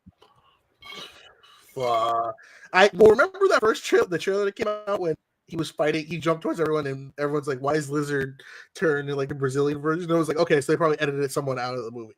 So I think everyone was okay. I don't know why they put that shot in the trailer, Mac. That was stupid. Yes, it was. Yes, it was. Yep, I remember that. Yep. My favorite thing knows what's up. My No Way Home meme was when they had Andrew Garfield in interview. He goes like, "My pussy is shaking." Matt, I want to ask you this question before I forget it. I want to ask you this question, Matt. To me, Tom Holland, he's my favorite Spider-Man in Peter Parker. However, this was his coming out party. Oh, I agree. Okay, all right. He truly became Spider-Man. Like he became the mature version, and I can't wait to see how him being forgotten now and just being Spider-Man, how that's going to do with Spider-Man 4. Can I ask you one more question before we move What's on? Up? So we've seen in the Raimi trilogy, Uncle Ben die. We saw in the web version, Uncle Ben die, and we saw in the home trilogy, Aunt May die. I have a hot take for you, Mac. The Aunt May that affected you the most. I agree, actually. To be honest with you, yeah, that Aunt May that hit like really hard. You're like, oh, she's been in the first two movies, so she should be fine. But I just like, damn. Also, Willem Dafoe, man, he was fucking awesome in this movie. Another hot take: he's better in this than OG Spider-Man. Okay, let's not go that far. let's. I think I'm sorry, Mac. I think Willem Dafoe in No Way Home is better than 2002 Spider-Man. Just saying. Did like. Oh, go ahead. Luke's comment. If you could pull it back up, Mac. I have some Insta scoops for you too. So we all know that Tom Holland has a very busy schedule this year. Mm-hmm. Christopher Nolan's film, Spider-Man 4, and Avengers. Apparently for Avengers Doomsday, most of Tom Holland's stuff most of Spider-Man stuff is gonna be in the mask. Oh. Because he's gonna be too busy filming The Odyssey and Spider-Man 4.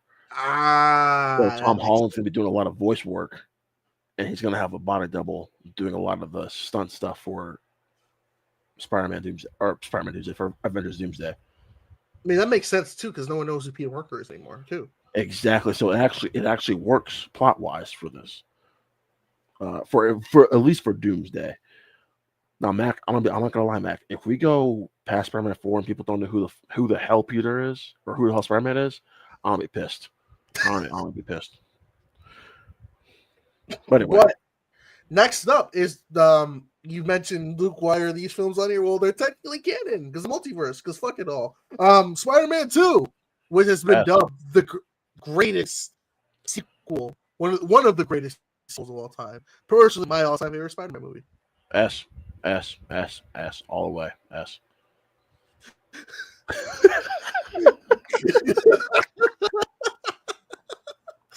The good person never reveals the source truth. I like Spider-Man 2. Alfred Molina as Doc Ock, great. Very dark movie. What do you think about it? Oh my god! Like the operating scene, and then when his wife died with the shark, the guy. Oh, this is what I like to call the Sam Raimi just keeps kicking Peter Parker in the nuts movie, because this guy. Yeah, oh my god. He cannot catch a break until the last 10 minutes of the movie. Mm-hmm. It's quotable too. Oh, it's so quotable. And Mac, I'm gonna say something that might be on. I love Kirsten Dunst as an actress, but god damn, she is just not her MJ. Yeah, that's the thing with these. I will defend the Raimi movies. Her MJ is not that good, honestly. It's not, but it's not entirely her fault. I don't think Raimi just kept putting her as in distress every single freaking movie. However, Spider-Man 2, best performance of hers. Agreed. Absolutely. Yeah, she's great in this. However, she gave Peter such a hard time in this movie. Yep. Such a hard time. You missed my plate. Bitch, I was out saving the goddamn world. What the best scene from this movie, my all-time favorite, is when he was delivering the pizza. And they had Ashley Larry there, and you're just like, whoa, he stole that guy's pizza. Like, I don't care. Like, the reason why I love these Raimi movies is because they're so quotable. And the second one is did you ever watch the extended cut, the 2.1? Mm-hmm. You remember the scene when he came in the broom closet, and that scene was literally like 5 minutes. It was just fiddling the broom in there. It's just like pizza time. My favorite is still JK in the Spider-Man costume, just doing the. But I think the raindrops falling on my head sequence was amazing. Perfect. I think that would not work. Yep, it only works in Spider-Man 2. Yeah, it only works in the Raimi movie. Only works for a Raimi movie. Oh god! But Matt, can you talk about clock tower sequence onto the train? I mean, the greatest Spider-Man fight sequence. Yes, absolutely, hands down.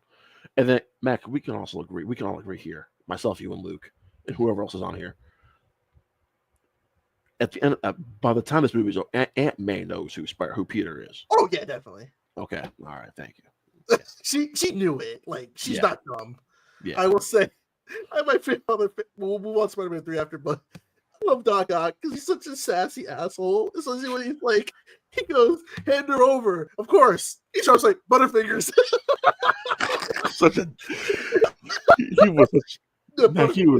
He was such an a-hole. Did you ever see the bloopers when he was like, I'm not Macarena, and they were like using the puppet hands? God, I love. Okay, Spider-Man 3. What are we thinking about this one? So we're actually doing a whole entire episode on Spider-Man 3, Mac, which I was actually going to invite you on because. Is there still a slot? Yeah, absolutely. Yes, I want to do it. I have so much things to say about Spider-Man 3. I don't think this movie's bad. No. This movie's actually pretty good. It's just overstuffed, overcrowded, and... I don't blame Raimi for that. I blame Sony. That's what I was getting to. This is a Sony problem, not a Raimi problem. Yep. This was Sony's failure, not Raimi's failure. And yet, Raimi still made it work. And actually, Mac, this has probably my second or third favorite Stan Lee cameo in this movie. I agree. Mm-hmm. You know what? Some people can make a difference. I love that. I love that, Mac, because it makes me cry every single time. And the Sandman stuff, perfect. And the way they integrate that with Uncle Ben's death, perfect. This whole film is about anger, forgiveness. There's a lot of great stuff in here, Mac. It just Venom did not need to be in this movie. God, no. That was a Sony call. I think we all realized that was like, you need to put Venom in the movie. If this was just Hobgoblin and Sandman, great movie. Now I'm gonna rub. However, James Franco, most of it I wasn't vibing with him on this movie, Mac. No, I had. I was not actually. No, I was not vibing with him, and then I was. But anyway, But dig on this. Mac, I'm not gonna lie, I still say that sometimes. I'm gonna put this in A tier because it's still fucking amazing. That black suit too is so fucking good. The scene where he jumps on the window and he looks at the black suit like Spider-Man became black in this movie. Now dig on this. I rub some dirt in your eye. It's like Bully Maguire, perfect. And just the funky sounds like da da da da da da da da da da da, they're like perfect. On to another Spider-Man movie, Amazing Spider-Man 2. Remember the music by Pharrell? And that he's like, he hates me, he shuns me. Mac, is it sad? Okay, so I wonder if you felt this way too, Mac. So going to 2024, 2014, mm-hmm. I was actually looking forward more to this movie than Captain America: Winter Soldier. I was. Oh, shit. Mac, because I'm a big Spider-Man fan, and so this movie was like it for me. And oh, Mac, let me tell you something about the Mark Webb duology. Great rom-com stuff. Oh, yeah. Not great comic book stuff. No. Although Andrew was a very good Spider-Man. Not a great Peter Parker. No, a great Spider-Man. He was the quippy for the Spider-Man. I think that's what people fall in love with. But I liked his chemistry with Emma Stone because they were together at that time. The best stuff about both films, him and Emma Stone. Mm-hmm. And there's only maybe 2 death scenes, Mac, that have hit me harder than Gwen Stacy's. Tony's. No, actually. Yeah, Tony and then Gwen. Gwen's death scene, Mac. Holy crap. It was like, oh my God. Like, and like to this day, I'm like, did she hit the ground or did her back snap? Yeah, Mac. I was a puddle of tears. Damn. Because it was so well acted by Garfield. He acted his butt off. But yeah, see, I mean, I don't care where you put this movie, honestly. Because it's so uneven. Well, don't forget too, this movie was spoiled by the trailers. You pretty much saw every single scene in the trailers. So again, Sony's fault. Sony did not learn their mistakes. But we got the first Spider-Man. I will put in B tier because it is very entertaining, and it has one of my favorite Stan Lee cameos when he's in the library. I will not fight you on this one, my friend. But next up, we got the first Spider-Man movie. A tier. Absolutely. I love it. And then we have Venom. I'm not gonna lie. I have a soft spot. Let me make sure I report this right without sounding weird. I have a soft spot in my heart for Go on. Go on. Okay. A tier. Really? Just for pure entertainment, A tier. As a movie, C tier. But entertainment wise, so Mac, you don't put in the B tier because entertainment wise, Mac, this film is highly entertaining. Now let me carnage. So much more to go. That's a deep. Hey Mac. So I don't know if you ever listened to me and Ben's spoiler review for Let There Be Carnage. We spent about 45 minutes talking about how great that post-credit scene was. Is that a bad thing? Oh, God, I think that's when the movie just became fucking unhinged. And God bless Woody Harrelson. He was not a good villain. They had one job, and they had Carnage for maybe like 5 minutes. It drives me nuts, Mac. It drives me nuts. We already know where Daredevil's going. It's on Disney Plus now, so it still counts S tier. S tier. Yeah, S tier. Moon Knight. Unpopular opinion, I love Moon Knight. I love it. I don't care what anyone says. I love Moon Knight. However, the finales are awful. The finales are just hot garbage. So I'm between like an A and a B, Mac. Honestly, so I'm. Where? How do you feel about it? That's a more important question. I think Oscar Isaac pulls in a great performance as Moon Knight. He definitely carries this series. And I think that the ending was bad, although I had great entertainment, especially with him having the multiple personalities. But nothing. No, I actually really like this show. I think Moon Knight gets overly hated on. Like, it's weird because when Moon Knight came out, everyone was actually like loving it, and then there's just been this weird, like, since it's come out, like, oh, it really wasn't that good. I love Moon Knight. I think it's, but you know what, Mac, you said stuff. I forgot. I think it's for Eternals. It doesn't feel like an MCU show. No, it's like Werewolf by Night. Yeah. Oh, don't get me started on Werewolf by Night. Oh my god. Yeah. So and Ethan Hawke is fantastic in the show also. Oh, I agree. I think the finale is just rushed, and we get like this big CGI fight, which was unnecessary. So I'm cool with wherever you put it. Next up, we got Doctor Strange, Multiverse of Madness. I love this film more than most. For me, it's an A tier film for myself personally. Mm-hmm. I actually like how it's more self-contained in the marketing they have let on. So I'm for me, it's I see that on web. I say A tier, but I'm going with wherever you put it, Matt. I'm gonna put it in B tier because I was disappointed in it because I was so excited to get Sam Raimi in the MCU, and like they're like, this is gonna be the horror, like Doctor Strange. And it had its moments, but it didn't really deliver for me. Can I ask you a question before we move on? What's up? Did you like Elizabeth Olsen more in this or WandaVision? Oh, more than this. Okay, you and I are on the same page. Multiverse of Madness, I think it's her magnum opus. Yeah, she had a very valid crash out. Yeah, valid as fuck. Do you believe she's dead? She's not dead. She ain't dead. She's not. No. Yeah, she's not. She disappeared into the outer plane, whatever it's called. But what was that end credit scene with Charlize Theron? What the fuck? Next. We got Miss Marvel. I did not watch Miss Marvel actually.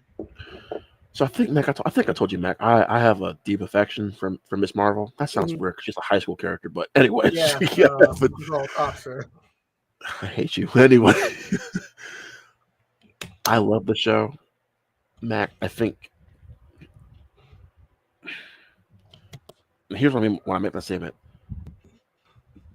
Iman Vellani is one of us, Mac. She is truly a comic book diehard at heart. Yep. And she fits the role perfectly. She is just not given the material. She works very well for what she's given. However, I think she's able to elevate the material. Mm-hmm. And so for me, myself personally, hot take, Mac, this is actually my third favorite Disney Plus show. Oh, shit. So, yeah. So for me, it's an A tier show, but I'm also biased because Miss Marvel or Kamala Khan and Shang-Chi are my two favorite characters in this post-Endgame phase. So I'll go with where you feel about Miss Marvel. Well, from the sound of it, it does sound pretty entertaining. I just never watched it. That's my thing. I will say this, Mac. The villains are hot garbage. So I like their character in Marvels. No, she's great in the Marvels, man. So good. I agree. Next up, we got Thor. Love and Thunder. Let's just put that right there. The one thing they get right, Mac, the Jane Cantor storyline, they got it right. They got it right. I agree. Yeah. Christian Bale was wasted as a villain. You have the conversation for like another 2 hours. We don't have time for that, but yeah, yeah, and they lean too heavy in the comedy, in my opinion. Absolutely. But I got the Defenders. I'm gonna put this in the C. It takes forever to get going. Once it gets going, it's fun, but it takes forever to get going. I love the Netflix series because we got a few of the other shows here. It did take a while. Like once that second half hits, I'm like, yes, finally some action. And then, Iron Fist. F. Really? You don't like Iron Fist? I don't like Iron Fist is better than the Defenders in his own show. What did I say about the Iron Fist show? I mean, good Lord, this show is bad. And he's not even the best character in his own show. He actually isn't. Actually, that's the worst part. He's terrible in his own show. The second season was better. Yes, I will agree with you on that. The second season was better, but this show is still a pile of hot garbage. Pusher. That's gonna go right up. Yeah. S that tier. is, and another one because it's Black History Month. You know what? Luke Cage, B tier. Yeah, season 2 was a disappointment, but season 1 was great. I like season 2. You have Mahershala Ali in season 1. I know, but we only have him for half the season. That's not my fault. That's Netflix's problem. Shoot, listen. Anyway, go ahead, Matt. We're gonna add Jessica Jones to S tier as well too. Oh, really? Oh no, what? Not a big Jessica Jones fan? Jessica Jones is a mixed bag for me. Acting's great. Really? Everything else is kind of meh to me. But this is your show. But for me, it's like it's middle of the tier. Netflix stuff. I can tell you what's dog shit. She-Hulk. Ooh, we differ again. Uh-oh. I actually really enjoyed She-Hulk. Really? I did. So I will personally put She-Hulk in the B tier for Disney Plus. You're being too nice. Well, okay, so here's the thing, Mac. People give that show a lot of crap. Tatiana Maslany was not the problem with that show. Oh, no. I wouldn't say that. I thought she was entertaining. It's just the script was terrible. The script was god-awful. Just awful. But the Daredevil stuff was actually better than I thought it was going to be. But all right, conversation for another day. Next. Next up we have I Am Groot. I don't care where we put this. It's just a bunch of shorts. It really is. Legends, I didn't watch that either, so let's hear. I watched Mac, don't you freaking dare. I will haunt your dreams forever. Morbius is perfect. Yeah. Black Panther, Wakanda Forever. Okay, Mac, so I have to pee. So I'm gonna let you but for myself personally, A tier, borderline S tier. This is Marvel's most underappreciated film in my opinion. This film, the drama, the emotion, the action. Mac, it is a near perfect film. It's just hankered by it. I think the runtime is egregious. I think Mac, they spend a little too much time at Telecon. My opinion. I agree. And while I do think that the third act is better, it's still not great. So I agree. So that's why I say A tier. But I gotta go real quick, so I'll be right back. Yeah, you go to the bathroom. I'll try to wrap up, and we get the few ones later on. Okay, so I think Wakanda Forever, I'm gonna put it at A tier because I think it was a good tribute. It's really a tribute movie to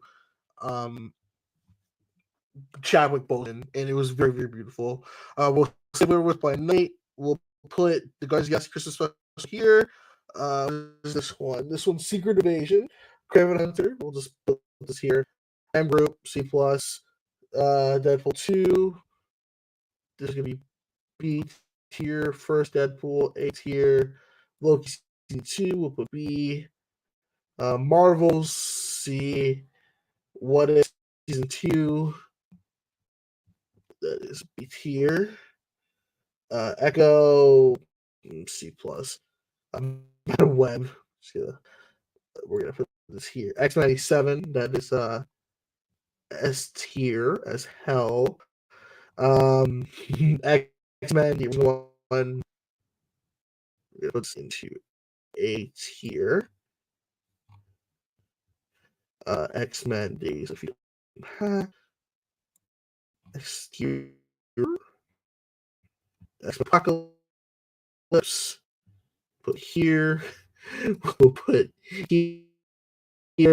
We'll put here. We'll put here. Put here. Jesus Christ. It's not even a fucking thing. Venom. We'll do C. What If? That's D+. Agatha All Along. We'll put it in C tier. I didn't really like Agatha. Logan. All right, I'm back. We're almost done. I'm just wrapping up a quick rapid fire. All right, what I missed? Class. You missed a lot. Oh you my want to take a god, look? missed a lot. Yeah. Yeah. Okay. So that's just kind of Days of Future Past, Logan. I was just kind of going up and down. oh yeah, Days of Future Past, Mac actually is actually my favorite X-Men film. Logan, I'm good with in the I S agree. tier. First Class, probably A tier for myself. Okay. What was it? X-Men 97 in the S. Okay, yeah, I agree with that. Loki season 2. I personally for myself, probably A tier, but that's fine. Holiday special, yeah, I'm good with What If season 2. I'm good with that. Echo and Agatha. Echo, I'm definitely fine with being in the C tier. Agatha, probably put in the B tier, but that's fine. Deadpool and what is the other one? X-Men. Yeah, the first one. Okay, yeah, A tier. I'm fine. Deadpool's like A plus S tier, but that's fine. X-Men is probably like a B tier film for me. Deadpool 2 B, that's fine. Venom 3, yeah, Venom 3 Mac. Oh my god, that's it was still movie. fun. I liked it. It was okay. Venom 3 is like a perfect blend of 1 and 2, where it's like it highlights both the bad and the good of the Venom films, and it gives us a very emotionally satisfying ending. With I want to spoil it with Eddie and Venom's goodbye. That was beautiful. Yeah, it was great. Marvel C tier, I probably put it B tier myself. That's fine. And then I see a whole bunch of films in the D tier that I agree with. So yeah. You did like New On first watch, I did. Then I realized, I think I just gave it a high rating just because I miss comic book movies and we're in COVID. So yeah, I have no problem with it where it's placed. Let me finish it up here, and we'll get to the big ones near. So, Fantastic Four. I probably put Fantastic B tier. Yeah, I like that. Yeah, before. Yeah, I do too. Silver Surfer, you're right here. God awful. Yeah, I'll put Wolverine at B. Absolutely. Yep. I think this is the original X-Men. So I would put this in S tier. Okay. What else do we have here? X2. I think that should go in A tier. Yeah, I'll put it A tier as well. Yeah, I'll go with that. Great sequel. And yeah, we will wrap it up with these last 7 movies or shows. God. We have 2 shows in here. So, Werewolf by Night. All right, Mac, the most overrated Marvel project of all time. My God. Mac, I swear, every time I saw this is the greatest thing since everything ever. If you haven't seen Jesus Christ, you should watch Werewolf by Night. This is so good. Have you read the Bible? Then watch Werewolf by Night because this is just next generation stuff right here. Is this canon or no? I mean, I don't know. I mean, technically it is, but I don't know where on the timeline canon wise because it's just so weird to me. But yeah, it's canon. Okay. Why weren't you a fan of it? It's good. It's just not fantastic like everyone's saying it was. This is top tier Marvel. Bull. You know what? It's not. Anyway, yeah, Mac. It's just over in my opinion. It's good. It's just not great. I'll put it in B. I got the atmosphere of it, but it wasn't something I was gonna remember after like Halloween. That's what I'm saying. It's not very memorable. It's just fine. What I will put in D tier is the one good thing about this movie, and that person's gone now. So yep. Hey, he might come back. You never know. If you believe the internet. He ain't coming back. Let's all be honest here. He's done. He's retired. He should be done. Yeah. I did not like Cassie Lang in this at all. She was so annoying. I liked her, but she wasn't given much to do. So No. And she needs a better script. MODOK in all his glory. At least I died an Avenger. Okay. Guardians of the Galaxy 3. We're going to move this all S tier. Yeah. Emotional as hell. The last goodbye. And the thing that made it special was that it didn't feel like a Marvel movie. It felt like a James Gunn movie that happened to be Marvel. This is my favorite James Gunn movie. It's Guardians 3. Love it. Really? Love it so much. Yeah. Secret Invasion. There should be a place in hell for this movie. For this show. This show is just So I didn't watch it, but what made this show not good? How much time do you have, Mac? I got a few more minutes. Oh, okay, that's not enough time. So I know people are mad at how Nick Fury was portrayed. That's the one thing I heard a lot. Nick Fury is actually the one good thing about this show. But this show is badly paced. Nothing happens. They OP'd the hell out of Emilia Clarke's character. Mm-hmm. They killed Talos. Oh, Yeah, they killed Talos in the most awful death imaginable. Like it only by awful, I mean like hilariously awful. Jesus. Yeah, it's bad. It's just so dumb. This show is just wasted potential. And then they tried to hide the whole Rhodey's not a Skrull, or Rhodey's a Skrull. Is he not? Rhodey's, I mean, we were able to guess that from the beginning, just by the way Rhodey was acting. He's a Skrull. You don't look like Terrence Howard. He was like, you don't look like Terrence Howard. Who are you? I was like, are they realizing that, Brody, you look different all these years? Why are you darker? Okay, I shouldn't say that. Yeah, Matt, Cut that part. The show was just boring and it's inconsequential. Like nothing happens. It's just inconsequential. Oh, and they kill Maria Hill in episode 1. What? Oh yeah, they kill Maria Hill in episode 1. Well, I guess screw you, Colby Smulders. You didn't need anything to do, I guess. Yeah, I guess so, Mac, because it was just dumb. Just dumb. All right. We got last 3 movies. We got Deadpool and Wolverine. For me, this is a very high A tier. Very, very high A tier. I agree. Is it a great S tier? No, not really. It is fine. No. It is one of the most entertaining comic movies I've ever seen. But Mac, the villain, holds this film back from being an S tier. I agree. Wholeheartedly. I think the villain was. I did like the cameos though. Those were pretty entertaining. The cameos were great. I heard a lot got cut. Yeah, I heard that too. Because this film definitely could have been longer, but I think what we got, Mac, was still pretty great. So I agree. Your favorite, M. I mean, listen. I mean, you got Bay in here, and she's just. Listen, the best part about Madam Web, Mac, was when Dakota Johnson during the press tour was absolutely destroying this movie. Yeah. My hero. She was destroying this movie. I mean, Mac, we both know this is a F tier movie. Yeah, this film's horrible. There's some redeeming factors, but the negatives outweigh the positives here. Is this the worst Sony film, Mac?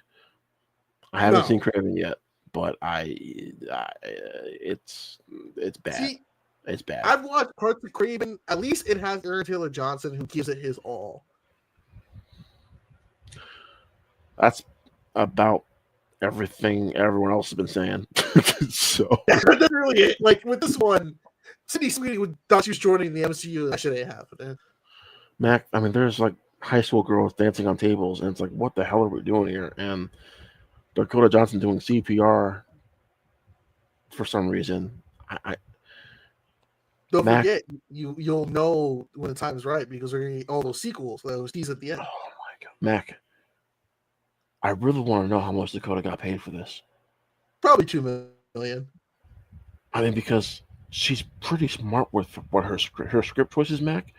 So Yeah. I have to imagine Sony came to her and was like, "Here's a check." This is it. Dakota, and people who know me know that she's my favorite actress of all time. She's not great in blockbusters, though. 50 Shades, now Madam Web. Mac, you and I both know she is much more known. She is her realm is the indie realm. She excels in the indie film market, and I think that's where she belongs. Madam Web, she's an older lady. Why do you have this 30-year-old woman playing Madam Web? Because Dakota Johnson, she's a very attractive brunette. So, I guess. Hey, but shout out to Mike Epps, though. You were good in the movie for the last 5 minutes you were there. For what, 3 minutes of screen time? Yeah.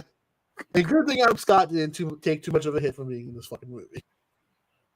Oh well, Adam Scott had Severance. He was fine. Adam Scott. Oh yeah, at least what's her name? Okay, what's that woman's name? Yeah, everyone else had. Well, you know why Emma Sydney Roberts. Sweeney? Yeah, Emma Roberts. Well, you know why Sydney Sweeney did this film, right? Why? So she can get films like Anyone But You made. Oh Yeah. There's a contractual obligation. Yeah, this was like, hey, you do Madam Web, we will get you Anyone But You made, and it worked out for her. So yeah, you know what? Good for you. And the last film that kicked off this list is Captain America: Brave New World. I'm good with wherever you put this, man. It's such an uneven film. I don't really know where to put it right now. So I watched it, reviewed it. I gave it a C+. C tier is fine for me. I'm good. Yeah. Yeah, because I know people like it's the third worst MCU film. I don't think it deserves that. No, because I don't think it's not a bad film. Like I love the Red Hulk fight for the all 9 minutes it's on screen at the end of the movie. Oh, you mean the where they gave it all away in the trailers? Yeah. Yep. Yeah. Timberlake Nelson was cool, but his villain is fucking stupid. He's like, I had the probability of knowing. And Ross is dumb too. The hell that's right. On the ship. Just take the headset off. Just take the freaking headset off. He's like, and let the rage out. I didn't buy is the his Secret Service detail, that tiny little girl. You told me she could take down all those guys. Mac. So I took my mom to see this on Sunday, and the entire time my mom's like laughing. She's like, "I do not buy this dwarf as an assassin." Shit, I'm like, oh my god! Stop! Just stop! No. And then the new Falcon, he's so fucking annoying. I like them better here than the show. See, I didn't know he was in the show. I didn't watch it.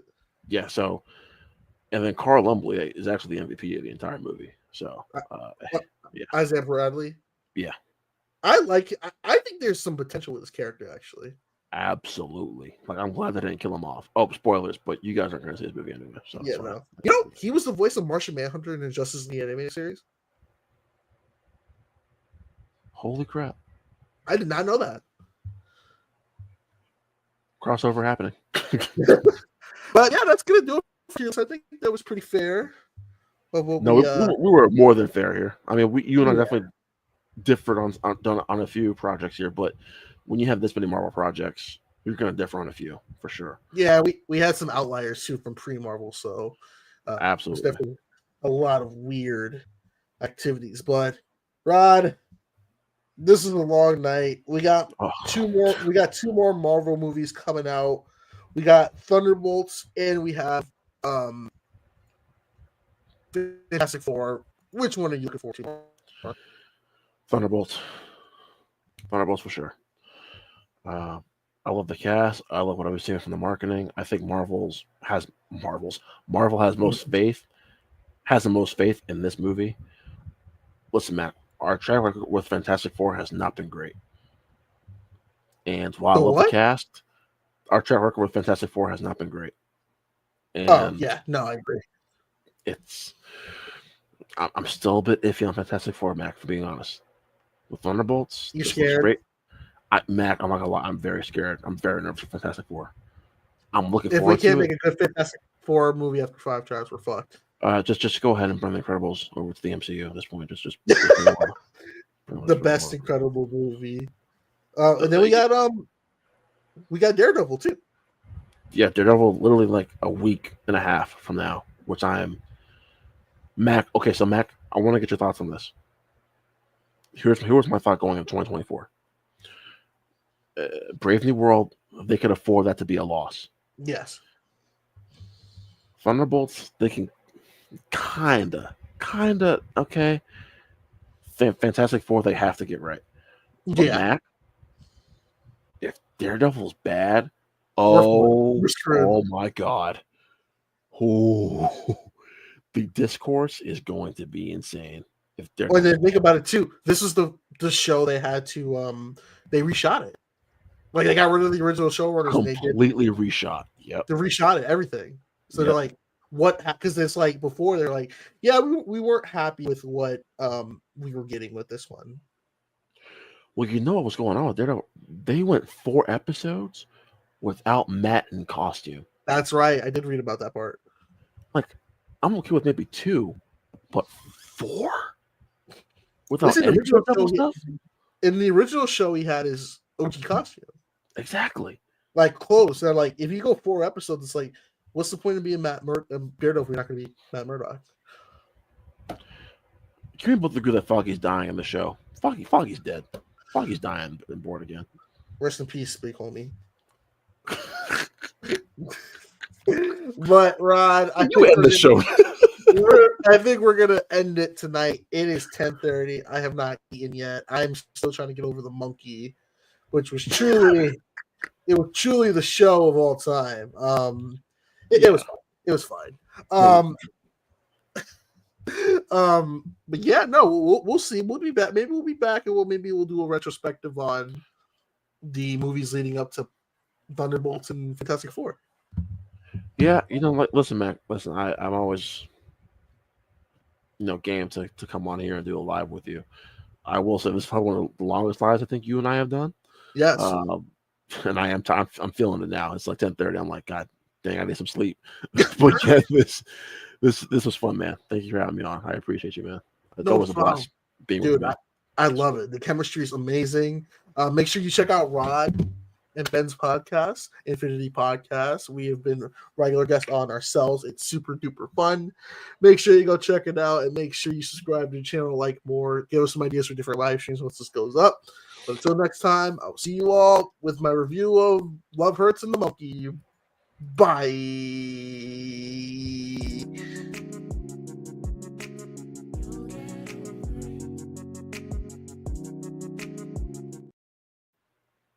Yeah, that